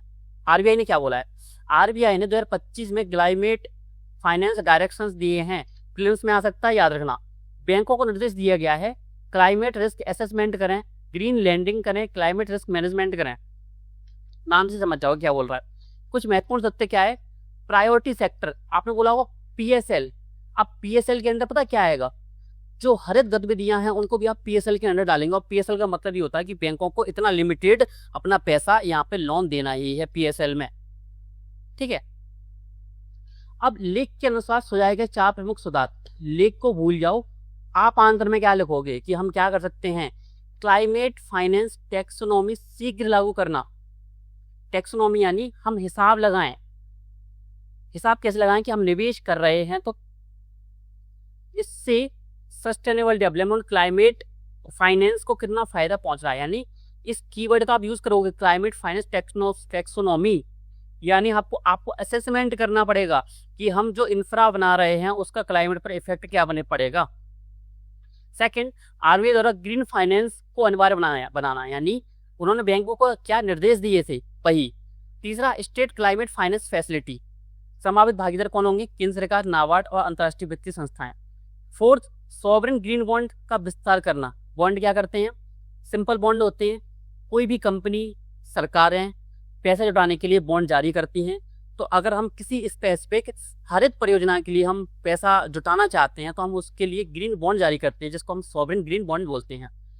पॉसिबल मेंस क्वेश्चन क्या है, मैंने यहाँ पे मेंस क्वेश्चन भी जोड़ दिया। वन लाइन का कंक्लूजन क्या हो सकता है, इसको उठा के डाल देना, बस सोचना मत, कुछ मत करना, डाल दोगे ना तभी भी आपको आंसर या मार्क्स बहुत अच्छे मिल जाएंगे। BDO ऑफिसर को बहुत सारे लोग जानते होंगे, लेकिन किसी किसी स्टेट में नहीं होते। BDO ऑफिसर क्या होते हैं, ब्लॉक लेवल के ऑफिसर्स होते हैं। जैसे कि गांव में सचिव होते हैं ना, उनके ऊपर आपको BDO देखने को मिलेंगे। आप इम्पोर्टेंट क्यों है, इम्पोर्टेंट ये नहीं है कि BDO इम्पोर्टेंट है कि इनका प्रशिक्षण भी इम्पोर्टेंट नहीं है। न्यूज यही थी, लेकिन इम्पोर्टेंट ये नहीं है। इम्पोर्टेंट क्या है वो मैं आपको बताता हूँ मेंस के लिए। ग्रामीण विकास मंत्रालय ने 2000 BDO ऑफिस को प्रशिक्षित करने की योजना बनाई, अच्छी बात है। इसके लिए 2 सिस्टम इम्पोर्टेंट है, जो कि फिल्म्स के लिए इम्पोर्टेंट है, मेंस के लिए इम्पोर्टेंट है, जो आप लिख सकते हो, फिल्म्स के लिए इम्पोर्टेंट है। GIS क्या होता है, हम मैप्स के थ्रू, लोकेशंस के थ्रू, ज्योग्राफिकल इंफॉर्मेशन के थ्रू, यानी यहाँ पे किसका प्लॉट है, यहाँ पे कौन सा तालाब है, इसके थ्रू हम अपनी स्ट्रेटजी, इसका एनालिसिस करते हैं और परियोजनाएं बनाते हैं, अवसंरचनाओं का निर्माण करते हैं। अवसंरचना निर्माण कैसे? सड़कें यहाँ से निकालेंगे, जल संरक्षण यहाँ कर सकते हैं, तालाब हम यहाँ पे बना सकते हैं। संपत्ति का मानचित्रण करते हैं, किसकी जमीन कहाँ है। तीसरा, मैनेजमेंट इंफॉर्मेशन सिस्टम्स, यानी जो योजनाएं हैं उनकी निगरानी, डेटा प्रबंधन। हम एक एनालिसिस करते हैं उस चीज़ का कि फंड की ट्रैकिंग करेंगे, फंड का यूज़ कहाँ कहाँ हुआ, इसको किसके अंडर करते हैं हम, MIS के अंडर। लाभार्थी डेटा पाना, इससे किस किस को लाभ पहुंचा उसका डेटा चाहिए। और प्रदर्शन क्या हुआ है हमारा, उसका मूल्यांकन करना, क्या जो हम चाहते थे उतना प्रदर्शन हम कर पाए हैं। तो ये दोनों चीज़ें इंपोर्टेंट है। इसका यूज़ कौन करते हैं, BDO की लेवल पे करते हैं ऑफिसर, यानी डिसेंट्रलाइजेशन। यहाँ से क्वेश्चन बनेगा आपका GS1 में बन सकता है इंडियन सोसाइटी के अंडर, क्योंकि गांव शहरीकरण और ये चीज़ों में क्वेश्चन बन सकता है आपका। ज्योग्राफी में तो नहीं बनेगा, पॉलिटी में। डिसेंट्रलाइजेशन क्यों इंपोर्टेंट है, विकेंद्रीकरण क्यों जरूरी है, और कैसे कैसे इसको बढ़ावा देखने को मिलेगा, इसके सामने चुनौतियां, इसके समाधान, इसको आगे की राह, वर्तमान सुधार, सरकार क्या कर रही है, सरकारी उपाय, सब। सोशल जस्टिस में पूछ सकता है, GS3 में पूछ सकता है, इकोनॉमी के अंडर। ठीक है। अब विकसित भारत गारंटी रोजगार आजीविका मिशन आया है, क्यों आया है, स्थानीय रोजगार प्रदान किए जाएंगे, टिकाऊ परिसंपत्तियों का निर्माण किया जाएगा, ग्राम स्तर की योजनाएं बनाई जाएंगी। अब इन योजनाओं का निर्माण कैसे किया जाएगा, इन दो के तहत ये दो सिस्टम बनाए गए हैं, दो सिस्टम। ये दो सिस्टम बहुत इंपॉर्टेंट है, UPSC प्रीलिम्स में ये पूछे गए हैं 2023 में, 2024 में, GIS आधारित। विकसित ग्राम पंचायत प्लान क्या है, ग्राम पंचायत आधारित विकेंद्रीकृत विकास योजनाएं हैं। जो चीजें पहले टॉप टू बॉटम जाती थी, यानी योजना यहाँ बनेंगी और यहाँ से हम पूरी स्थिति बनाएंगे और गांव में उसको इम्प्लीमेंट करेंगे। अब हम गांव में स्ट्रेटजी के अकॉर्डिंग कि वहाँ की ज्योग्राफिकल लोकेशंस क्या है, उसके अंतर्गत हम स्ट्रेटजी या प्लान बनाएंगे। क्योंकि बोलते हैं ना कि क्या बोलते हैं, मुझे याद नहीं आ रहा, one size fits all. One size fits all सभी पे नहीं चलता, हर प्लान हर गांव पे नहीं चलता। तो हम गांव की कंडीशंस के हिसाब से चीजें बनाएंगे, प्लानिंग करेंगे। डिसेंट्रलाइज्ड प्लानिंग के लाभ क्या होते हैं, स्थानीय आवश्यकताएं। किसी गांव में पानी की समस्या है ही नहीं तो हम तालाब क्यों बनाएंगे, लेकिन ऊपर से फंड आया है तो हमको तालाब बनाने ही पड़ेंगे। तो ये प्रॉब्लम होती है कि वन साइज फिट्स ऑल नहीं चलता है। वन साइज फिट्स ऑल का मतलब क्या होता है, एक ही साइज है, सभी के नहीं आता है, चाहे वो कपड़े का हो चाहे किसी का हो। जैसे आपके घड़ी का हो, आपकी हैंड वॉच का हो। बेहतर संसाधन उपयोग, वहाँ की जो स्पेसिफिक संसाधन है, जस्ट सेकेंड,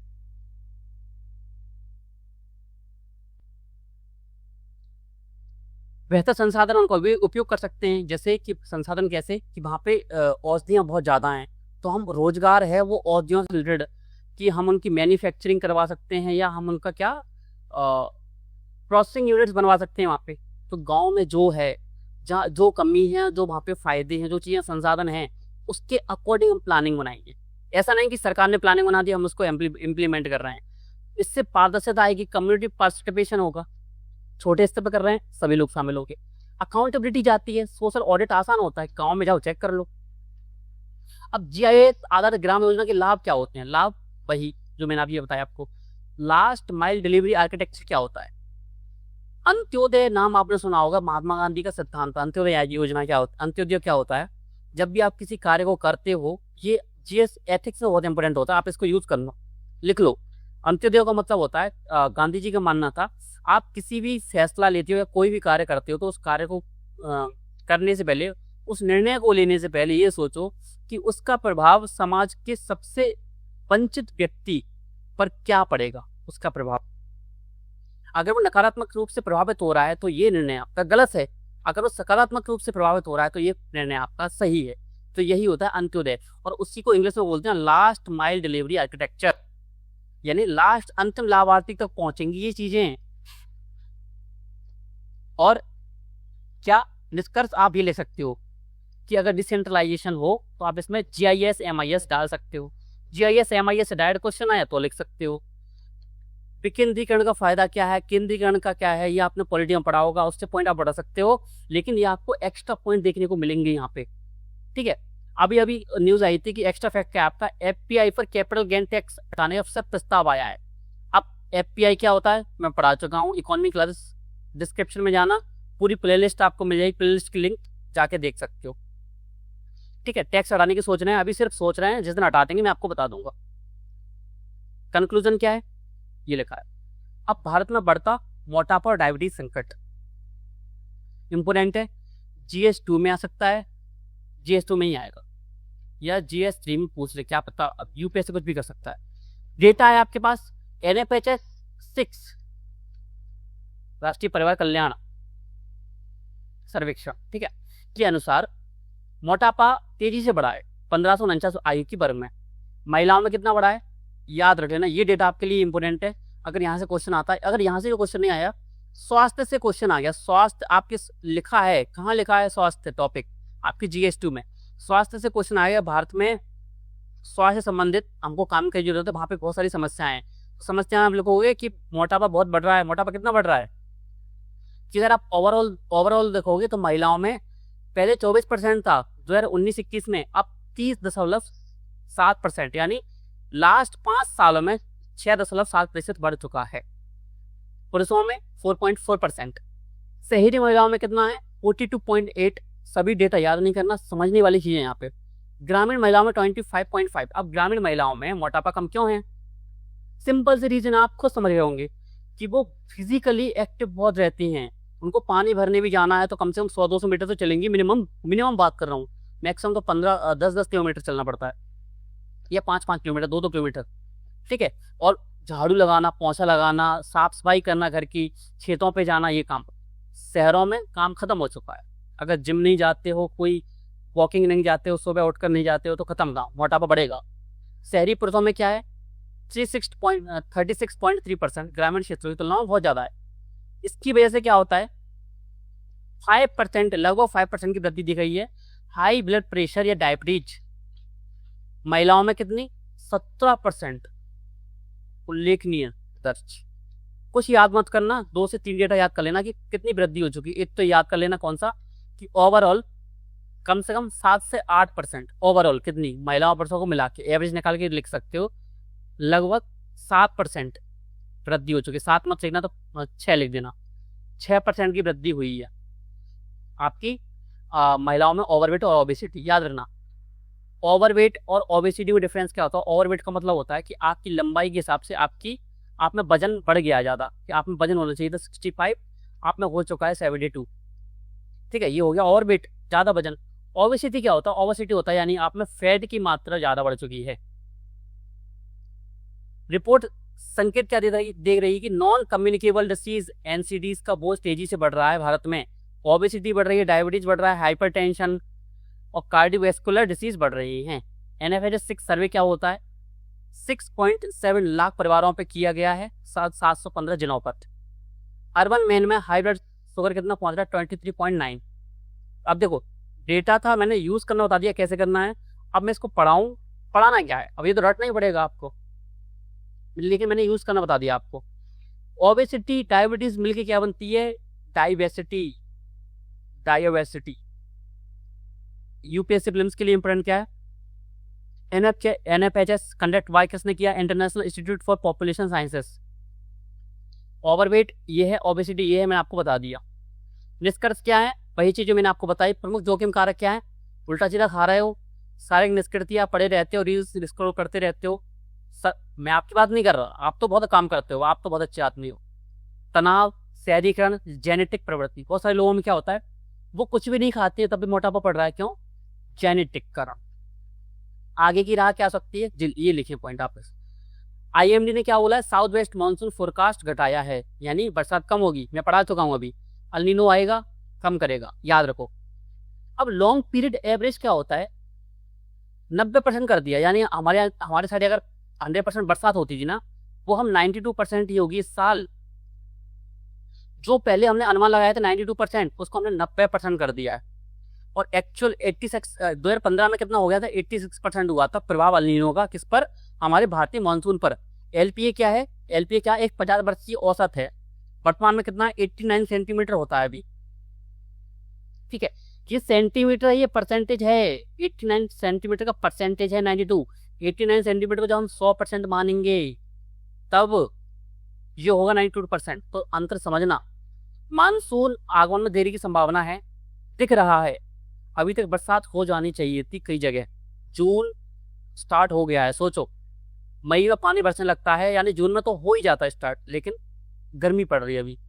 कमजोर मानसून का संकेत क्या? अल नीनो है, मैंने बता दिया था। Indian ocean dipole, UPSC prelims का क्वेश्चन है, पीवाईक्यू का।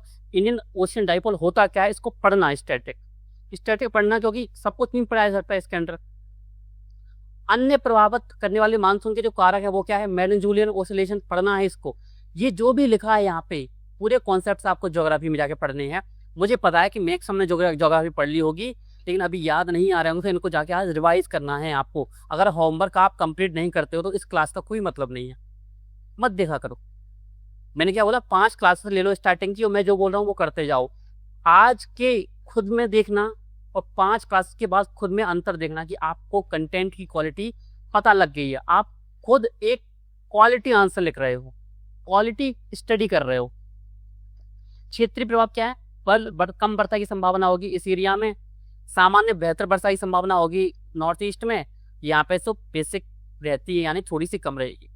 संभावित प्रभाव क्या होंगे, हम पढ़ चुके हैं। खरीफ फसलों की बुआई प्रभावित हो सकती है, ये पॉइंट आप पढ़ लेना। सकारात्मक पक्ष क्या है हमारे पास? अभी भी सकारात्मक पक्ष। अरे सर इसका सकारात्मक प्रभाव क्या होगा? प्रभाव नहीं, पक्ष क्या है उसके। सकारात्मक प्रभाव कुछ होगा ही नहीं, ये बरसात कम होगी तो नकारात्मकता ही होगी। तो सकारात्मक पक्ष ये है कि खाद्यान्न भंडार हमारे पास अभी हैं, तो इस साल के लिए तो जरूरत है नहीं। रिजर्वायर भी अच्छे हैं पानी के, डैम वगैरह। पिछले वर्ष की अच्छी वर्षा हुई थी तो जल की उपलब्धता भी बनी हुई है। अब El Nino positive IOD, El Nino plus positive IOD क्या होता है? अब भारत पर अल नीनो का प्रभाव तो पड़ रहा है नेगेटिव, लेकिन एक चीज अच्छी है कि पॉजिटिव आईओडी बनना है, इंडियन ओशियन डाइपोल। ये भी एक अल नीनो जैसा ही क्या एक जलवायु या मौसमी सिस्टम है, एक प्रतिरूप है, ठीक है। वो मॉनसून को बढ़ाता है, पॉजिटिव आईओडी होता है, और अल नीनो घटाता है, तो ये एक दूसरे को बैलेंस कर रहे हैं।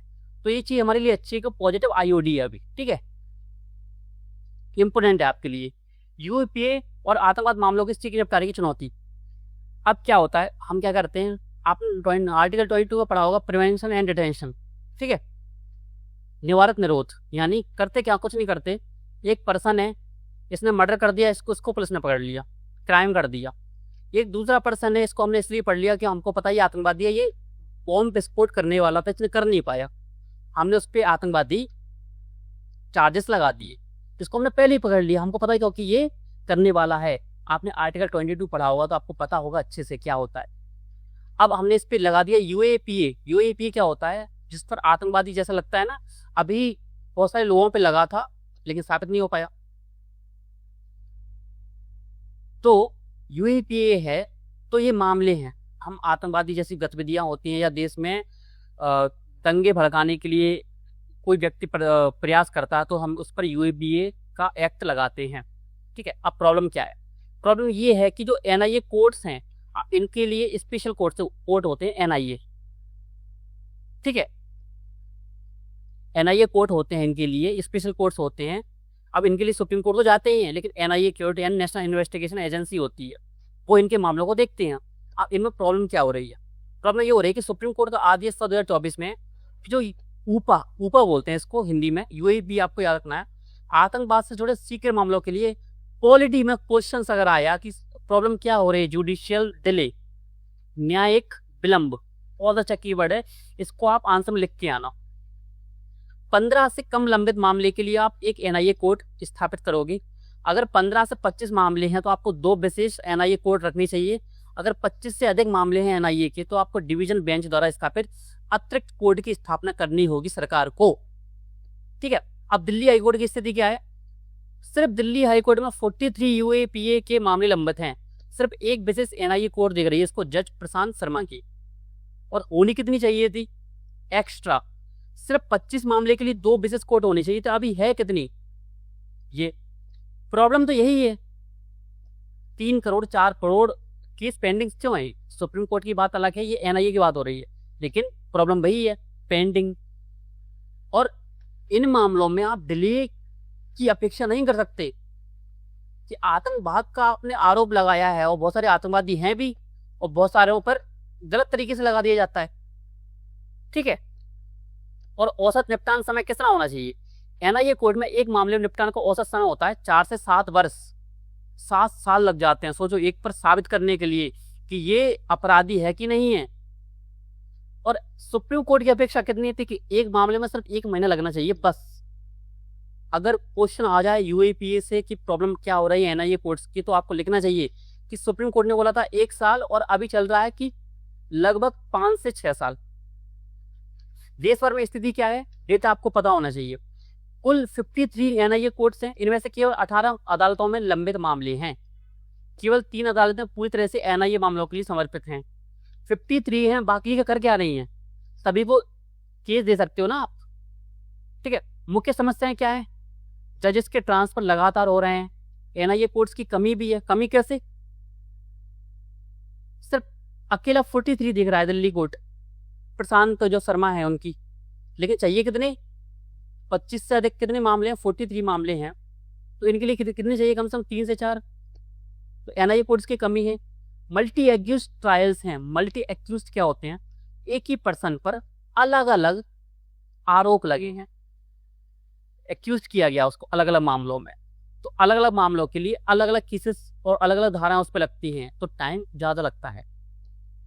और यूएपीए के मामलों की जटिलता भी है, क्योंकि छोटा मोटा एक्ट नहीं है, बड़ा एक्ट है। डे टू डे हियरिंग होती ही नहीं है। बोलेंगे आज आपको तारीख दे दी जाती है 28 जुलाई की, बैठे रहो 1.5-2 महीने। ये प्रॉब्लम है। क्यों जजेस डेली काम नहीं कर सकते? कर सकते हैं, करना नहीं चाहते, क्योंकि सभी अपने को ब्रिटिशर्स समझने लगे हैं।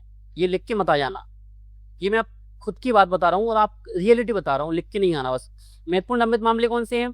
Lashkar Taiba, Lawrence Bishnoi case, Canada west Arshdeep Dalla case, al Qaeda Kerala model case, Suresh Chandrakar extortion case, Sukesh Chandrashekhar Manipur ethnic case, ISIS linked digital magazine case.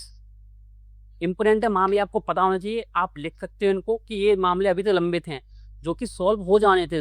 ये मामला 2017 से चल रहा है। सोचो, आज 2026 चल रहा है, 2026 भी खत्म होने वाला है 6 महीने बाद। 10 साल हो गए। अब प्रीलिम्स के लिए इंपोर्टेंट क्या है? एनआईए की स्थापना एनआईए एक्ट 2008 के तहत की गई थी। पृष्ठभूमि 2026-11 की आतंकवादी हमलों की बात की गई थी। इसकी स्थापना अधिकार क्षेत्र पूरे भारत में लागू है। अब इनकी अनुमति के बिना भी अनुचित अपराधों की जांच कर सकती है, ठीक है। कार्य क्या है? आतंकवाद संबंधित अपराधों की जांच करती है, प्रोसिक्यूशन करना, अभियोजन करना, राष्ट्रीय सुरक्षा से जुड़े मामलों में समन्वय करना। यूपा मामलों के शीघ्र निपटारे के लिए सुझाव क्या दे सकते हो आप? अगर आपसे अगर सुझाव मांगे तो क्या बोल सकते हो? अधिक एनआईए विशेष कोर्ट की स्थापना, सुप्रीम कोर्ट का जजमेंट डाल देना कि सुप्रीम कोर्ट ने बोला 2024 में।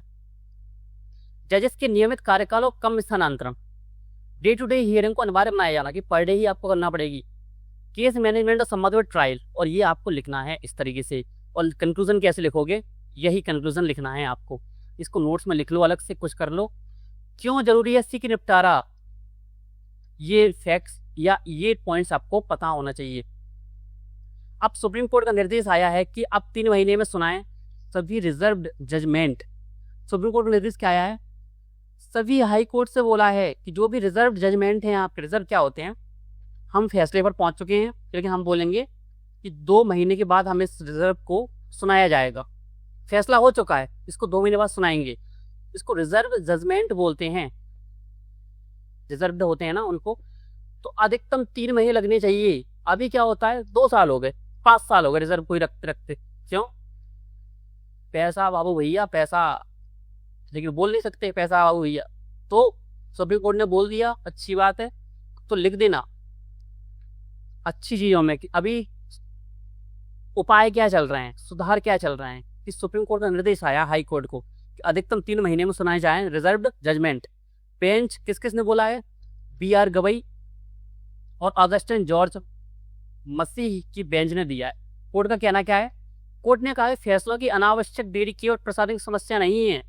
Article 21 right to life and personal liberty का मामला हो सकती है। जैसे मान लो मैं अपराधी हूँ या अपराधी नहीं हूँ, मुझ पर आरोप लगा, मैं आरोपी हूँ, मुझ पर आरोपी, मैं अपराधी नहीं, दोनों में डिफरेंस होता है। ठीक है, मुझ पे आरोप लगा है और मुझे पता है कि, और इनको पता लग गया है कि मैं मुजरिम या अपराधी नहीं हूँ, लेकिन इन्होंने रिजर्व कर दिया और मुझे 3 महीने जेल में ही रहना भाई। किस वजह से? क्योंकि इन्होंने लेट दे दिया था। अब 3 महीने मेरी आर्टिकल 21 में मेरे जीवन की स्वतंत्रता के खिलाफ है कि नहीं है? तो यही सुप्रीम कोर्ट ने बोला है कि ये right to life and personal liberty का मामला है। आपको लिखना है ये पॉइंट। न्यायिक विलंब में अगर आप लिखोगे तो आप लिखना रिजर्व जजमेंट में होती देरी, जो कि आर्टिकल 21 के तहत right to life and personal liberty के विरुद्ध है या उसका उल्लंघन करती है। दुष्परिणाम क्या मिलते हैं इसके? फैसला में अत्यधिक देरी न्यायपालिका में जनता का विश्वास कम करती है। खत्म हो चुका है इस टाइम पे, तो कम करती है। पॉइंट आपको लिखना है ये। न्याय का पहुंच, एक्सेस टू जस्टिस को प्रभावित करती है। न्याय मिलता ही नहीं है, तारीख पे तारीख मिलती रहती है जज साहब, लेकिन न्याय नहीं मिलता। तारीख पे तारीख, तारीख पे तारीख। Justice delayed is justice denied, बहुत फेमस कोटेशन है। इसको आप हिंदी में लिखना कि जस्टिस डिलेड ऐसे करके, देवनागरी में लिखना। इसको आप लिख सकते हो प्रीलिम्स के, आप सॉरी मेंस के आंसर में। अब पीवाईक्यू ओरिएंटेड कॉन्सेप्ट क्या है? फंडामेंटल राइट्स के अंदर आता है राइट अंडर 21। लैंडमार्क केस कौन सा है? इसको आप मेंस में यूज करोगे। इसको हुसैन आरा खातून वर्सेस स्टेट ऑफ बिहार। क्या बोला था हुसैन आरा खातून ने? सुप्रीम कोर्ट ने माना था कि न्याय में अनावश्यक देरी आर्टिकल 21 का उल्लंघन करती है। हुआ क्या था कि एक गांव में बहुत सारे जो लोग थे उनको जेल में डाल दिया गया था। जेल में रह रहे थे, उन पर केस चल ही रहा था 10 साल से 15 साल से। अभी तक कुछ जजमेंट ही नहीं है कि अपराधी है कि नहीं है। उसने 15 साल की सजा तो वैसे ही काट ली, और उसको अगर वो अपराधी साबित हो भी जाता तो उसको 2 साल की सजा होती भाई।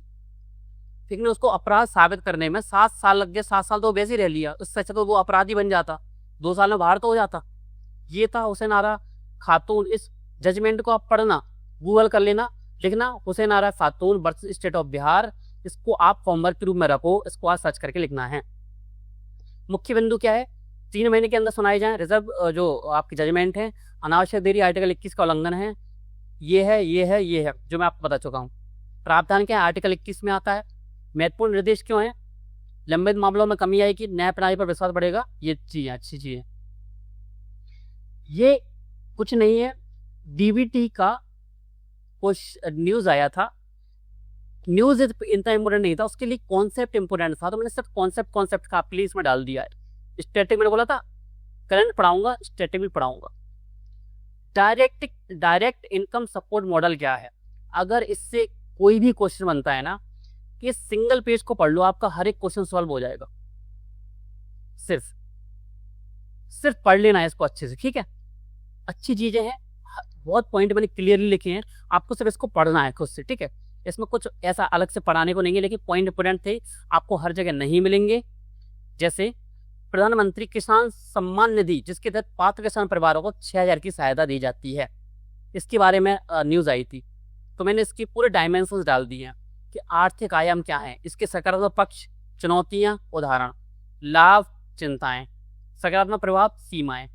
यानी अगर इस पे क्वेश्चन आ गया इसके लिए पॉइंट, ओवरऑल क्वेश्चन आ गया तो सभी के पॉइंट, स्पेसिफिक इस पे क्वेश्चन आ गया राजनीतिक आयाम, पॉलिटिकल डायमेंशन, तो इसके पास हमारे लिए पॉइंट है। तो इसको पढ़ लेना अच्छे से, खुश हो जाओगे आज आप इसको पढ़ के। क्वाड के बारे में बहुत ज़्यादा पढ़ा है मैंने, IR वगैरह में, क्लासेस वगैरह में सब पढ़ा था, लेकिन स्टैटिक में कभी ये चीज़ देखने को नहीं मिलती। क्वाड में कौन कौन मेंबर है? भारत है, अमेरिका है, जापान है, ऑस्ट्रेलिया है। रणनीतिक मंच है, इसका काम क्या क्या है, ये न्यूज़ में क्यों इंपोर्टेंट था ये बताओ, मतलब ये बताऊंगा मैं आपको। क्वाड क्या है? क्वाड्रिलेटरल सिक्योरिटी डायलॉग होते हैं, सुरक्षा। भारत, अमेरिका, जापान, ऑस्ट्रेलिया का समूह है। 2004 में इंडियन ओशन सुनामी के बाद सहयोग आया था, और ऑफिशियली पुनर्जीवन कब हुआ? 2017 में। कारण क्या था? इंडो एशिया क्षेत्र में चीन का बढ़ता प्रभाव, चीन की आक्रामक समुद्री गतिविधियां, साउथ चाइना सी में दावे, supply chain dominance, critical minerals पर दबाव। समझना ध्यान से, जो स्टैटिक में आपको कभी देखने को नहीं मिलेगा, कोई सिंगल टीचर आपको पढ़ा नहीं सकता, क्योंकि उनकी भी सीमाएं होती है, हर चीज नहीं पढ़ा सकते वो लोग। वो चीज आपकी जिम्मेदारी होती है, और आपकी जिम्मेदारी को भी मैंने अपने ऊपर लिया है कि कैसे पॉइंट्स को उठाना है आपको। सबसे बड़ी चुनौती क्या है? 4 देशों के राष्ट्रीय हित अलग अलग होते हैं, अलग अलग देशों के अलग अलग हित, उनको सामूहिक कैसे लाना है। इसलिए क्वाड अभी भी नाटो जैसी सैन्य संधि नहीं बन पाया है ना, कभी भारत इसका हिस्सा होगा नाटो जैसी स्थिति का, नाटो जैसे जो संगठन है, ऑर्गेनाइजेशन, उसका भाग होगा। अब ये चीज आपको कहीं देखने को मिलेगी। हर एक देश का, जो 4 देश हैं क्वाड में, चारों का दृष्टिकोण क्या है क्वाड को लेकर।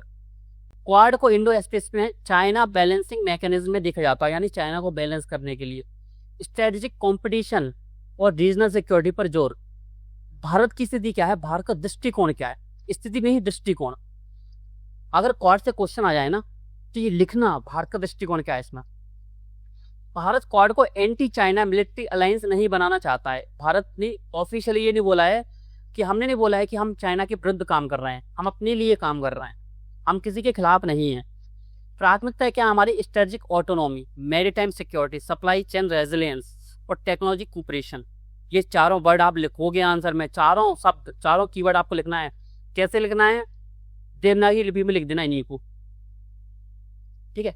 ऑस्ट्रेलिया का दृष्टिकोण क्या है, ये आपको स्टडी में भी देखने को मिलेगा। कोई टीचर आपको पढ़ाएगा नहीं, पढ़ाएगा, पढ़ा दिया अच्छी बात है, रिवीजन कर लो। ऑस्ट्रेलिया का दृष्टिकोण क्या है, सुरक्षा चिंताएं चीन से जुड़ी हैं, इसकी भी अमेरिका की तरह, लेकिन अर्थव्यवस्था अभी भी काफी हद तक चाइना पर डिपेंडेंट है। किसकी, ऑस्ट्रेलिया की। इसलिए सुरक्षा के साथ आर्थिक हितों में भी संतुलन चाहता है ऑस्ट्रेलिया। जापान का क्या है, ईस्ट चाइना सी और क्षेत्रीय सुरक्षा, इसकी तो सुरक्षा ज्यादा है। Free and open Indo Pacific का प्रमुख समर्थक है कि जो इंडो पैसिफिक है, हिंद महासागर है, वो फ्री होना चाहिए सबका, ना कि क्या करता है जैसे चाइना क्या करता है, अपने जहाज खड़ा कर देगा, बोलेगा मैं नहीं निकलने दूंगा। ये वो दादागिरी करता रहता है अमेरिका की तरह, ठीक है। वो भी एक दादा बन के आ रहा है सबका, अगर आप देखोगे सिंपल सी भाषा में। अब चीन की प्रतिक्रिया किस पे है, चीन क्या बोलता है इस पे। चीन की जो पर्सपेक्टिव है वो ये है, चीन क्वाड को अपने विरुद्ध बने समूह के रूप में देखता है। मैंने 5 देशों के आपको पर्सपेक्टिव बता दिए हैं न्यूज के थ्रू। कंटेंट में आपको स्टेटमेंट में कहीं देखने को नहीं मिलेगा, और आंसर में चीजें चाहिए होती हैं। चीन का आधिकारिक रुख क्या है, ब्लॉक पॉलिटिक्स का विरोध है, ब्लॉक कर रहे हैं, यानी आप संगठन बना रहे हैं किसी देश के विरुद्ध। रीजनल कोऑपरेशन को विवादित करने वाला मंच नहीं होना चाहिए, ठीक है। हालिया क्वाड विदेशीय मंच की बैठक हुई है, किस किस पे बात हुई है, मैरीटाइम सिक्योरिटी, समुद्री सुरक्षा, critical minerals, supply chain resilience, ठीक है, एनर्जी सिक्योरिटी, ऊर्जा सुरक्षा, मैरीटाइम डोमेन अवेयरनेस। फिजी में पहला संयुक्त क्वाड प्रोजेक्ट लॉन्च होने वाला है। फिजी कहाँ है, इसकी लोकेशन देखना आज जाके, ठीक है। ये पैसिफिक आइसलैंड कंट्रीज के साथ जुड़ा होना है। क्रिटिकल मिनरल्स का सहयोग, क्वाड ने क्रिटिकल मिनरल्स इनिशिएटिव की शुरुआत की है। क्वाड से अगर क्वेश्चन आया तो वर्तमान में क्या चल रहा है आपको पता होना चाहिए ना। संरचनात्मक कमजोरी क्या है इसकी, नाटो जैसी संगठन नहीं है, क्या आप सुरक्षा के दम पर इस पर डिपेंडेंट नहीं हो सकते, ठीक है। म्यूचुअल सिक्योरिटी ट्रीटी नहीं है कि आप हमको सिक्योरिटी दो हम आपको सिक्योरिटी देंगे, ऐसी सिक्योरिटी नहीं है, बस साझेदारियां हैं। कानूनी बाध्यता भी नहीं है, लीगल बाइंडिंग नहीं है। इसकी उपलब्धियां क्या हैं, क्वाड से रिलेटेड कभी भी कोई क्वेश्चन आया होगा या आएगा, एक सिंगल पेज से उसका आंसर निकल जाएगा, कभी भी 2026 में, 2027 में, 2028 में, एक सिंगल पेज से आपका आंसर मिल जाएगा। यही पॉइंट आपको डालने हैं, कुछ पॉइंट्स आपको छोड़ने हैं, कुछ पॉइंट्स आपको उसमें लिखने हैं, बस इस तरीके से। मैंने बोला था मेंस तैयार हो जाएगा अगर करंट अफेयर्स अगर आपने मान लो 3 महीने पढ़ लिया ना, मेंस क्या 50% क्वेश्चन बनाने लगोगे। भविष्य की दिशा क्या हो सकती है, परमानेंट इंस्टीट्यूशनल आर्किटेक्चर विकसित करना होगा, इसको परमानेंट बनाना होगा। मैरीटाइम कोऑपरेशन और बढ़ानी होगी, डिफेंस इंटरऑपरेबिलिटी मजबूत करनी होगी, इंडो पैसिफिक कैपेसिटी बिल्डिंग पर ध्यान देना हो। कंक्लूजन क्या हो सकता है ये। अब इम्पोर्टेंट क्या है, न्यूज आई थी महाराष्ट्र में लॉयड्स मेटल्स खनन परियोजना विवाद हो रहा है। गढ़चिरौली एक जगह है, वहां पर है क्या, एक खनन परियोजना है, कहाँ पे, सूरजगढ़ पहाड़ियां हैं। सूरजगढ़ का पहाड़ियां कहाँ है, महाराष्ट्र में है, याद रखना, प्रीलिम्स में इंपोर्टेंट है। विवाद का कारण क्या है, जो खनन का जो एरिया है वो आ रहा है आपका ताड़ोवा और इंद्रावती टाइगर कॉरिडोर। कॉरिडोर क्या होता है, 2 आपके टाइगर रिजर्व है उनके बीच का रास्ता, क्योंकि टाइगर ऐसा थोड़ी है कि यहाँ पे उसको स्थापित कर दो, वो यहाँ से एक दूसरे तक जाते भी रहते हैं, स्थापित होते हैं। जैसे आपने सुना होगा शोकुर का जो पूर्व नेशनल पार्क है और माधव टाइगर रिजर्व, जो कि यूपीएससी प्रीलिम्स में इस बार आया, तो वहां पर भी उनका प्रवास होता रहता है। टाइगर आज आपको देखने को मिलेगा पूर्व नेशनल पार्क में है, और आपको कल देखने को मिलेगा, चीते की बात कर रहा हूँ, जैसे टाइगर भी है, चीता भी है, वही चीता आपको कल माधव टाइगर रिजर्व में देखने को मिल सकता है। आते जाते रहते हैं, प्रवास होता रहता है। इम्पोर्टेंट क्या है? इम्पोर्टेंट ये है, प्रीलिम्स के लिए इम्पोर्टेंट है, और मेंस के लिए क्या है? पर्यावरणीय चिंताएं हैं। कानूनी पहल क्या है? वाइल्ड लाइफ प्रोटेक्शन एक्ट 1972 के अंदर कॉरिडोर में गतिविधियां होती हैं, उनको संरक्षण प्रदान किया जाता है, वहां पर खनन विधि पूर्ण तरह से प्रतिबंध होती है। मानव वन्य जीव संघर्ष में वृद्धि होगी, बाघ, तेंदुआ और अन्य प्रजातियों के प्रवास में समस्या होगी, दीर्घकाल में जैव विविधता पर नकारात्मक प्रभाव पड़ेगा। फिल्म्स के लिए फैक्ट क्या है? फिल्म्स के लिए फैक्ट आप यहाँ से पढ़ोगे। एडीसी इंपोर्टेंट है, इंद्रावती टाइगर रिजर्व इंपोर्टेंट है, मैं इसको आपकी मैगजीन में डाल दूंगा, ठीक है, आपको मैगजीन में भी ये मिल जाएगा, बाकी आप तब तक इसको पढ़ लो। अब इसमें यूपीएससी मेंस का एंगल क्या है? विकास बनाम संरक्षण, इकोनॉमिक इम्प्लीकेशंस, सोशल कॉन्सिक्वेंसेस, नहीं ये अलग है, इसको हटाओ, ये गलत कंटेंट, इसमें गलत ऐड हो गया, कंटेंट तो सही है, गलत ऐड हो गया, ये रिपीट हो गया थोड़ा सा। अब सुप्रीम कोर्ट का महत्वपूर्ण निर्णय आया है, बहुत इंपोर्टेंट है। Indian society paper first, paper 2 social justice, paper 2 polity और पेपर 4 जीएस फॉर एथिक्स, तीनों पेपर के लिए इंपोर्टेंट है, और सब्जेक्ट्स मैंने आपको बता दी। सुप्रीम कोर्ट का निर्णय है, बहुत इंपोर्टेंट है, और ये पर्सपेक्टिव आप खुद के मन से नहीं बना सकते थे, तभी कहते हैं कंटेंट, क्वालिटी कंटेंट आपको न्यूज़पेपर से देखने को मिलता है। तो वो कंटेंट है क्या? मामला क्या है? Commercial sexual exploitation, commercial sexual exploitation से आप समझ रहे होंगे, वेश्यावृत्ति। मामला क्या है? सुप्रीम कोर्ट ने कहा है वेश्यावृत्ति हेतु तस्करी, ट्रैफिकिंग की गई महिलाओं व्यक्तियों को अपराधी नहीं बल्कि पीड़ित माना जाना चाहिए। भारत में कॉमर्शियल सेक्सुअल जो एक्सप्लॉयटेशन है वो वैध नहीं है, अवैध है, यानी कानून के विरुद्ध है, इलीगल है। तो जब हम उनको पकड़ते हैं तो वो अपराधी की श्रेणी में आते हैं।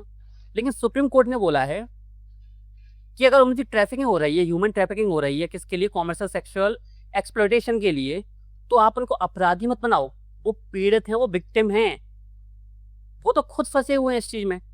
और इसमें एक पर्सपेक्टिव बहुत इंपॉर्टेंट है, जो आपको यूपीएससी मेंस में अगर क्वेश्चन यहाँ से आता है तो उसको आपको लिखना ही है। नहीं लिखोगे मेंस में आंसर नंबर कम आएंगे, लेकिन आपने उसको लिख दिया तो नंबर जितने आने चाहिए तो उससे ज्यादा ही आएंगे, कम नहीं आएंगे। अब केंद्र सरकार से उसने क्या बोला है? इस पर एक अलग कानून बनाओ। कानून कैसे बनाओ? दो चीजें हैं, एक तो होता है स्वरूप, या खुद से अगर कोई सिंगल पर्सन किसी के साथ संबंध बनाता है तो ये इलीगल नहीं है, लीगल है, कोई किसी के साथ संबंध बना सकता है। लेकिन कोई कॉमर्शियल इसको कॉमर्शियल या इसको बिजनेस बना रहा है तो वो इलीगल है। लेकिन एक जो पर्सन है, वो पुरुष है, महिला है, जानबूझकर खुद बिजनेस का हिस्सा बनती है कि वो खुद ये काम करती है अपने मन से, किसी का दबाव नहीं है, तो वो तो है अपराधी। लेकिन किन्हीं व्यक्तियों, महिलाओं, पुरुषों को पकड़ लिया गया, उनसे जबरदस्ती ये काम करवाया जा रहा है, तो वो अपराधी होंगे या विक्टिम होंगे? तो इसको अलग अलग वर्गीकृत करने के लिए सुप्रीम कोर्ट ने बोला है केंद्र सरकार से कि इसके लिए कानून अलग से बनाओ। भाई प्रॉब्लम हो रही है यहाँ पे कि हम सबको अपराधी मान रहे हैं और सभी अपराधी है ही नहीं। बेचारे वो तो पकड़े गए थे, उनके घर वाले परेशान अलग हैं, वो खुद परेशान है, वो खुद शोषण झेल रहे हैं 1 साल से, और आप उनको अपराधी बना दे रहे हो। अब इसके संबंधित कानून क्या है? आपको कानून का नाम पता होना चाहिए। आप इंडियन सोसाइटी पढ़ी होगी, सोशल जस्टिस पढ़ा होगा, हो सकता है आप पढ़ लिया हो। ये ITPA एक्ट किससे संबंधित है? इमोरल ट्रैफिक प्रिवेंशन एक्ट, ठीक है, किसका? कि लोगों को बेचना, खरीदना, बेचना, इनका ट्रैफिक करना। न्यायालय ने क्या कहा है? इससे संबंधित एक्ट है हमारे पास 1956 का, बहुत पुराना है, प्रॉब्लम नहीं आ चुकी है। तो न्यायालय ने कहा है कि ITPA सभी परिस्थितियों में प्रभावी नहीं है, विशेषकर कॉमर्शियल सेक्सुअल एक्सप्लॉयटेशन में। अब पीड़ितों को अपराधी नहीं, पीड़ित माना जाए। जो बात मैंने बोली कि कोई अपने मन से कर रहा है तो उसको आप अपराधी मान सकते हो, लेकिन किसी पर दबाव है, और 90% और 95% लोगों पर दबाव होता है। मैंने यहाँ पर सिर्फ महिलाओं को नाम क्यों नहीं लिया? क्योंकि किस रैकेट का हिस्सा पुरुष भी हो सकते हैं, भले 1% हो लेकिन हो सकते हैं। इसलिए अपना जो माइंड है, जो अपने डायमेंशन उनको नैरो मत करना, ब्रॉड रखा करो, डायमेंशन क्लियर रखा करो। आप नैरो माइंडेड नहीं बन सकते, पुरुषों तक सीमित। जब आप बात करते हो लैंगिक समानता के, तो सिर्फ महिलाओं तक सीमित मत रखो, ट्रांसजेंडर भी तो लिखोगी ना आप। भूल जाते हैं। मैंने उत्तर गंगा राइटिंग प्रोग्राम चल रहा था, तो उसमें सबने, मैंने लैंगिक समानता पे क्वेश्चन दिया था, सबने महिलाओं बहुत खूब लिखा, ये करना चाहिए वो करना चाहिए। ट्रांसजेंडर रिलेटेड लिखा ही नहीं, लिखा तो एक पॉइंट में क्लियर कर दिया बस। 7 पॉइंट थे महिलाओं से संबंधी, ये 1 पॉइंट था ट्रांसजेंडर। ये आपके मेंस में आपके नैरो माइंड को दिखाता है कि आपका माइंड कम सोच पाता है। आप जो आपकी सोच है वो सीमित है, व्यापक नहीं है। तो आप सोचा करो, ठीक है। आर्टिकल 142 का यूज किया है किसने? सुप्रीम कोर्ट ने। प्रीलिम्स के लिए इंपोर्टेंट है कि पूर्ण न्याय के अंडर 142 क्या कहता है? पूर्ण न्याय बोलता है, सुनिश्चित करने की शक्ति देता है। इस शक्ति का उपयोग करते हुए दिशा निर्देश जारी किए हैं किसने? सुप्रीम कोर्ट ने। किसके लिए? किन सरकार को आदेश दिया है? स्वैच्छिक सेक्स वर्कर और तस्करी में आपको अंतर पता होना चाहिए। इसके लिए आप एक अलग से कानून बनाओ कि कौन अपनी मन से कर रहा है, कौन किस पर दबाव है। मजिस्ट्रेट की भूमिका, किसी व्यक्ति को सेक्स वर्कर मानने से पहले मजिस्ट्रेट को प्रारंभिक जांच करनी होगी इसकी। सुप्रीम कोर्ट ने ये दिशा निर्देश दिए हैं, अब ये करना ही होगा। सुनिश्चित करना होगा कि व्यक्ति वयस्क है, स्वेच्छा से कार्य कर रहा है, किसी प्रकार की तस्करी या दबाव का शिकार नहीं है। अभी आपसे अगर क्वेश्चन पूछते कि सेक्सुअल कॉमर्शियल सेक्सुअल एक्सप्लॉयटेशन से संबंधित लिखिए, तो आप लोग कानून की कमी है, ये करना चाहिए वो करना चाहिए, ये पर्सपेक्टिव आपके माइंड में आता कि विक्टिम और अपराधी दोनों अलग अलग हैं। एक ही पर्सन है, लेकिन हो सकता है आप उसको विक्टिम मान रहे हो, आप हो सकता है उसको अपराधी मान रहे हो। तो इनमें दोनों में अंतर आपको पता होना चाहिए। ये पर्सपेक्टिव इंपोर्टेंट है और ये पॉइंट आपको लिखना ही है मेंस में, ठीक है। सहमति का प्रश्न कंसेंट सहमति खुद से है या दबाव है? मैक्सिमम टाइम शारीरिक बल, धमकी, मानसिक नियंत्रण और आर्थिक निर्भरता के कारण दी गई सहमति वैध नहीं मानी सकती। उस पर दबाव डाल दिया, उसने बोल दिया कि हाँ मेरी मर्जी से था जो था, या जो मेरी मर्जी से कर रहा हूँ या कर रही हूँ वो मेरी मर्जी से, लेकिन हो सकता है उसको कोई प्रेशर डाल रहा हो। पीड़ित संरक्षण योजना चलाई जानी चाहिए, victim protection plan. Supreme court के तहत विस्तृत विक्टिम प्रोटेक्शन प्लान के तहत रेस्क्यू करो, उनका पुनर्वास करो, बहुत इंपोर्टेंट है। इससे क्वेश्चन आए ना तो हमको क्या करना चाहिए? उनका बचाव करने के साथ उनका पुनर्वास करना चाहिए, और पुनर्वास सिर्फ पुनर्वास नहीं, उनका सामाजिक पुनर्स्थापित करना चाहिए और कानूनी सहायता उनको देनी चाहिए। पुलिस के लिए निर्देश क्या है? अवैध यौन शोषण केंद्रों की पहचान करो, पीड़ितों का बचाव करो, तस्करों के खिलाफ कार्रवाई करो। पीड़ितों के साथ अपराधी जैसा व्यवहार ना किया जाए, जो कि पुलिस आमतौर पर करती है। ये रियलिटी है, लिखना मत, इस चीज को मत लिखना, मैं बता रहा हूँ आपको। पुलिस का तो आपको पता है, वो सभी को एक नजरिए से देखती है, वो सिंपल पर्सन्स को भी अपराधियों के नजरिए से देखती है, बात ही ऐसी करती है। वो कभी आम जनता से अच्छे से बात करती ही नहीं है पुलिस। 99% पुलिस वाले नहीं बात करते। इसलिए बोला है उनसे कि अपराधियों जैसा व्यवहार मत करो, पीड़ितों जैसा व्यवहार करो। अब रेस्क्यू ऑपरेशन संबंधी निर्देश भी दिए सुप्रीम कोर्ट ने। क्या बोला है? पीड़ितों को बचाते समय अनावश्यक बल प्रयोग ना हो, शारीरिक या मानसिक उत्पीड़न ना किया जाए, बचाव कार्य गरिमा एवं संवेदनशीलता के साथ किया जाए। ये पॉइंट आप लिखोगे मेंस में अगर क्वेश्चन आ गया तो। मानव तस्करी केवल कानून व्यवस्था का नहीं बल्कि मानव अधिकार, लैंगिक न्याय और सामाजिक पुनर्वास का मुद्दा है। सुप्रीम कोर्ट का यह निर्णय अपराधीकरण के बजाय पीड़ित केंद्रीकृत विक्टिम सेंट्रिक दृष्टिकोण को बढ़ावा देता है। ये आपको क्या करना है? कंक्लूजन में लिखना है। तो ये लास्ट 3 दिन की आपकी सभी न्यूज़ेस मेंस के पर्सपेक्टिव से कैसे इंपोर्टेंट थी, पीवाईक्यू से कैसे लिंक किया, प्रीलिम्स में कैसे पूछ सकता है, मेंस में कैसे पूछ सकता है, किस सब्जेक्ट में पूछेगा, किस सब्जेक्ट में कैसे क्वेश्चन पूछ सकता है, आपको कैसे यूज करना है बॉडी में, कीवर्ड्स कैसे यूज करने हैं, कंक्लूजन में कैसे यूज करना है, इंट्रोडक्शन में कैसे यूज करना है, कौन से फैक्ट्स आप लिख सकते हो, डेटा कैसे लिख सकते हो, मैंने एक सिंगल क्लास में आपको बता दिया है। अब आप समझ चुके होंगे कैसे ही हमारी ये क्लासेस जो टीचर्स पढ़ा रहे हैं ना, द हिंदू पढ़ाते हैं, इंडियन एक्सप्रेस पढ़ाते हैं, उनकी क्लासेस से कैसे डिफरेंट है, ठीक है। और उनमें मत मिलाना हमको, हम अलग हैं, ठीक है। वो डायलॉग है ना पंकज त्रिपाठी का, हम अलग हैं, हमें खुद में मत मिलाओ। तो हम अलग हैं, और इस तरीके से आप पढ़ोगे ना, मैंने क्या बोल दिया, सिर्फ 5 क्लासेस ले लो, खुद की कंटेंट की जो नॉलेज में उसमें डिफरेंस दिख जाएगा, आंसर राइटिंग में आपको डिफरेंस दिख जाएगा। अब आप कीवर्ड्स यूज करने लगोगे, आप डेटा यूज करने लगोगे, आप इंट्रोडक्शन यूज करने लगोगे, अच्छे कीवर्ड्स, और आप अच्छे अच्छे कंक्लूजन यूज़ करने लगोगे। अगर आंसर राइटिंग का प्रॉब्लम है तो जल्दी ही 1 जुलाई से उत्तर गंगा प्रोग्राम स्टार्ट होने वाला है। जानकारी आपको टेलीग्राम चैनल पे मिल जाएगी। टेलीग्राम चैनल की लिंक आपको डिस्क्रिप्शन में है। और इसका नोट्स कब मिलेगा? आज फर्स्ट क्लास थी, सेकंड क्लास होगी, तीसरी क्लास होगी, थर्ड। उस थर्ड क्लास के सुबह आपकी क्लास होगी और सुबह ही आपको ये तीनों क्लासेस के नोट्स एक साथ मिल जाएंगे। कहाँ पे मिलेंगे? टेलीग्राम चैनल पे जाना, वहाँ पे आपको लिंक दूंगा, लिंक के माध्यम से आप इसको डाउनलोड कर सकते हो। तो आप सभी को बहुत बहुत धन्यवाद। मिलते हैं आपसे एक अच्छी नेक्स्ट क्लास में। और मुझे बताना, देखो फर्स्ट क्लास थी, मुझे आप सभी का सपोर्ट चाहिए, मोरल सपोर्ट जरूर चाहिए कि मुझे लिख के बताओ कि हाँ सर बहुत काम की क्लास थी। लिख के जरूर बताना, कमेंट करना जरूरी है। अगर आप यहाँ तक क्लास में आए हो तो कमेंट करके जाना। आप सभी को बहुत बहुत धन्यवाद।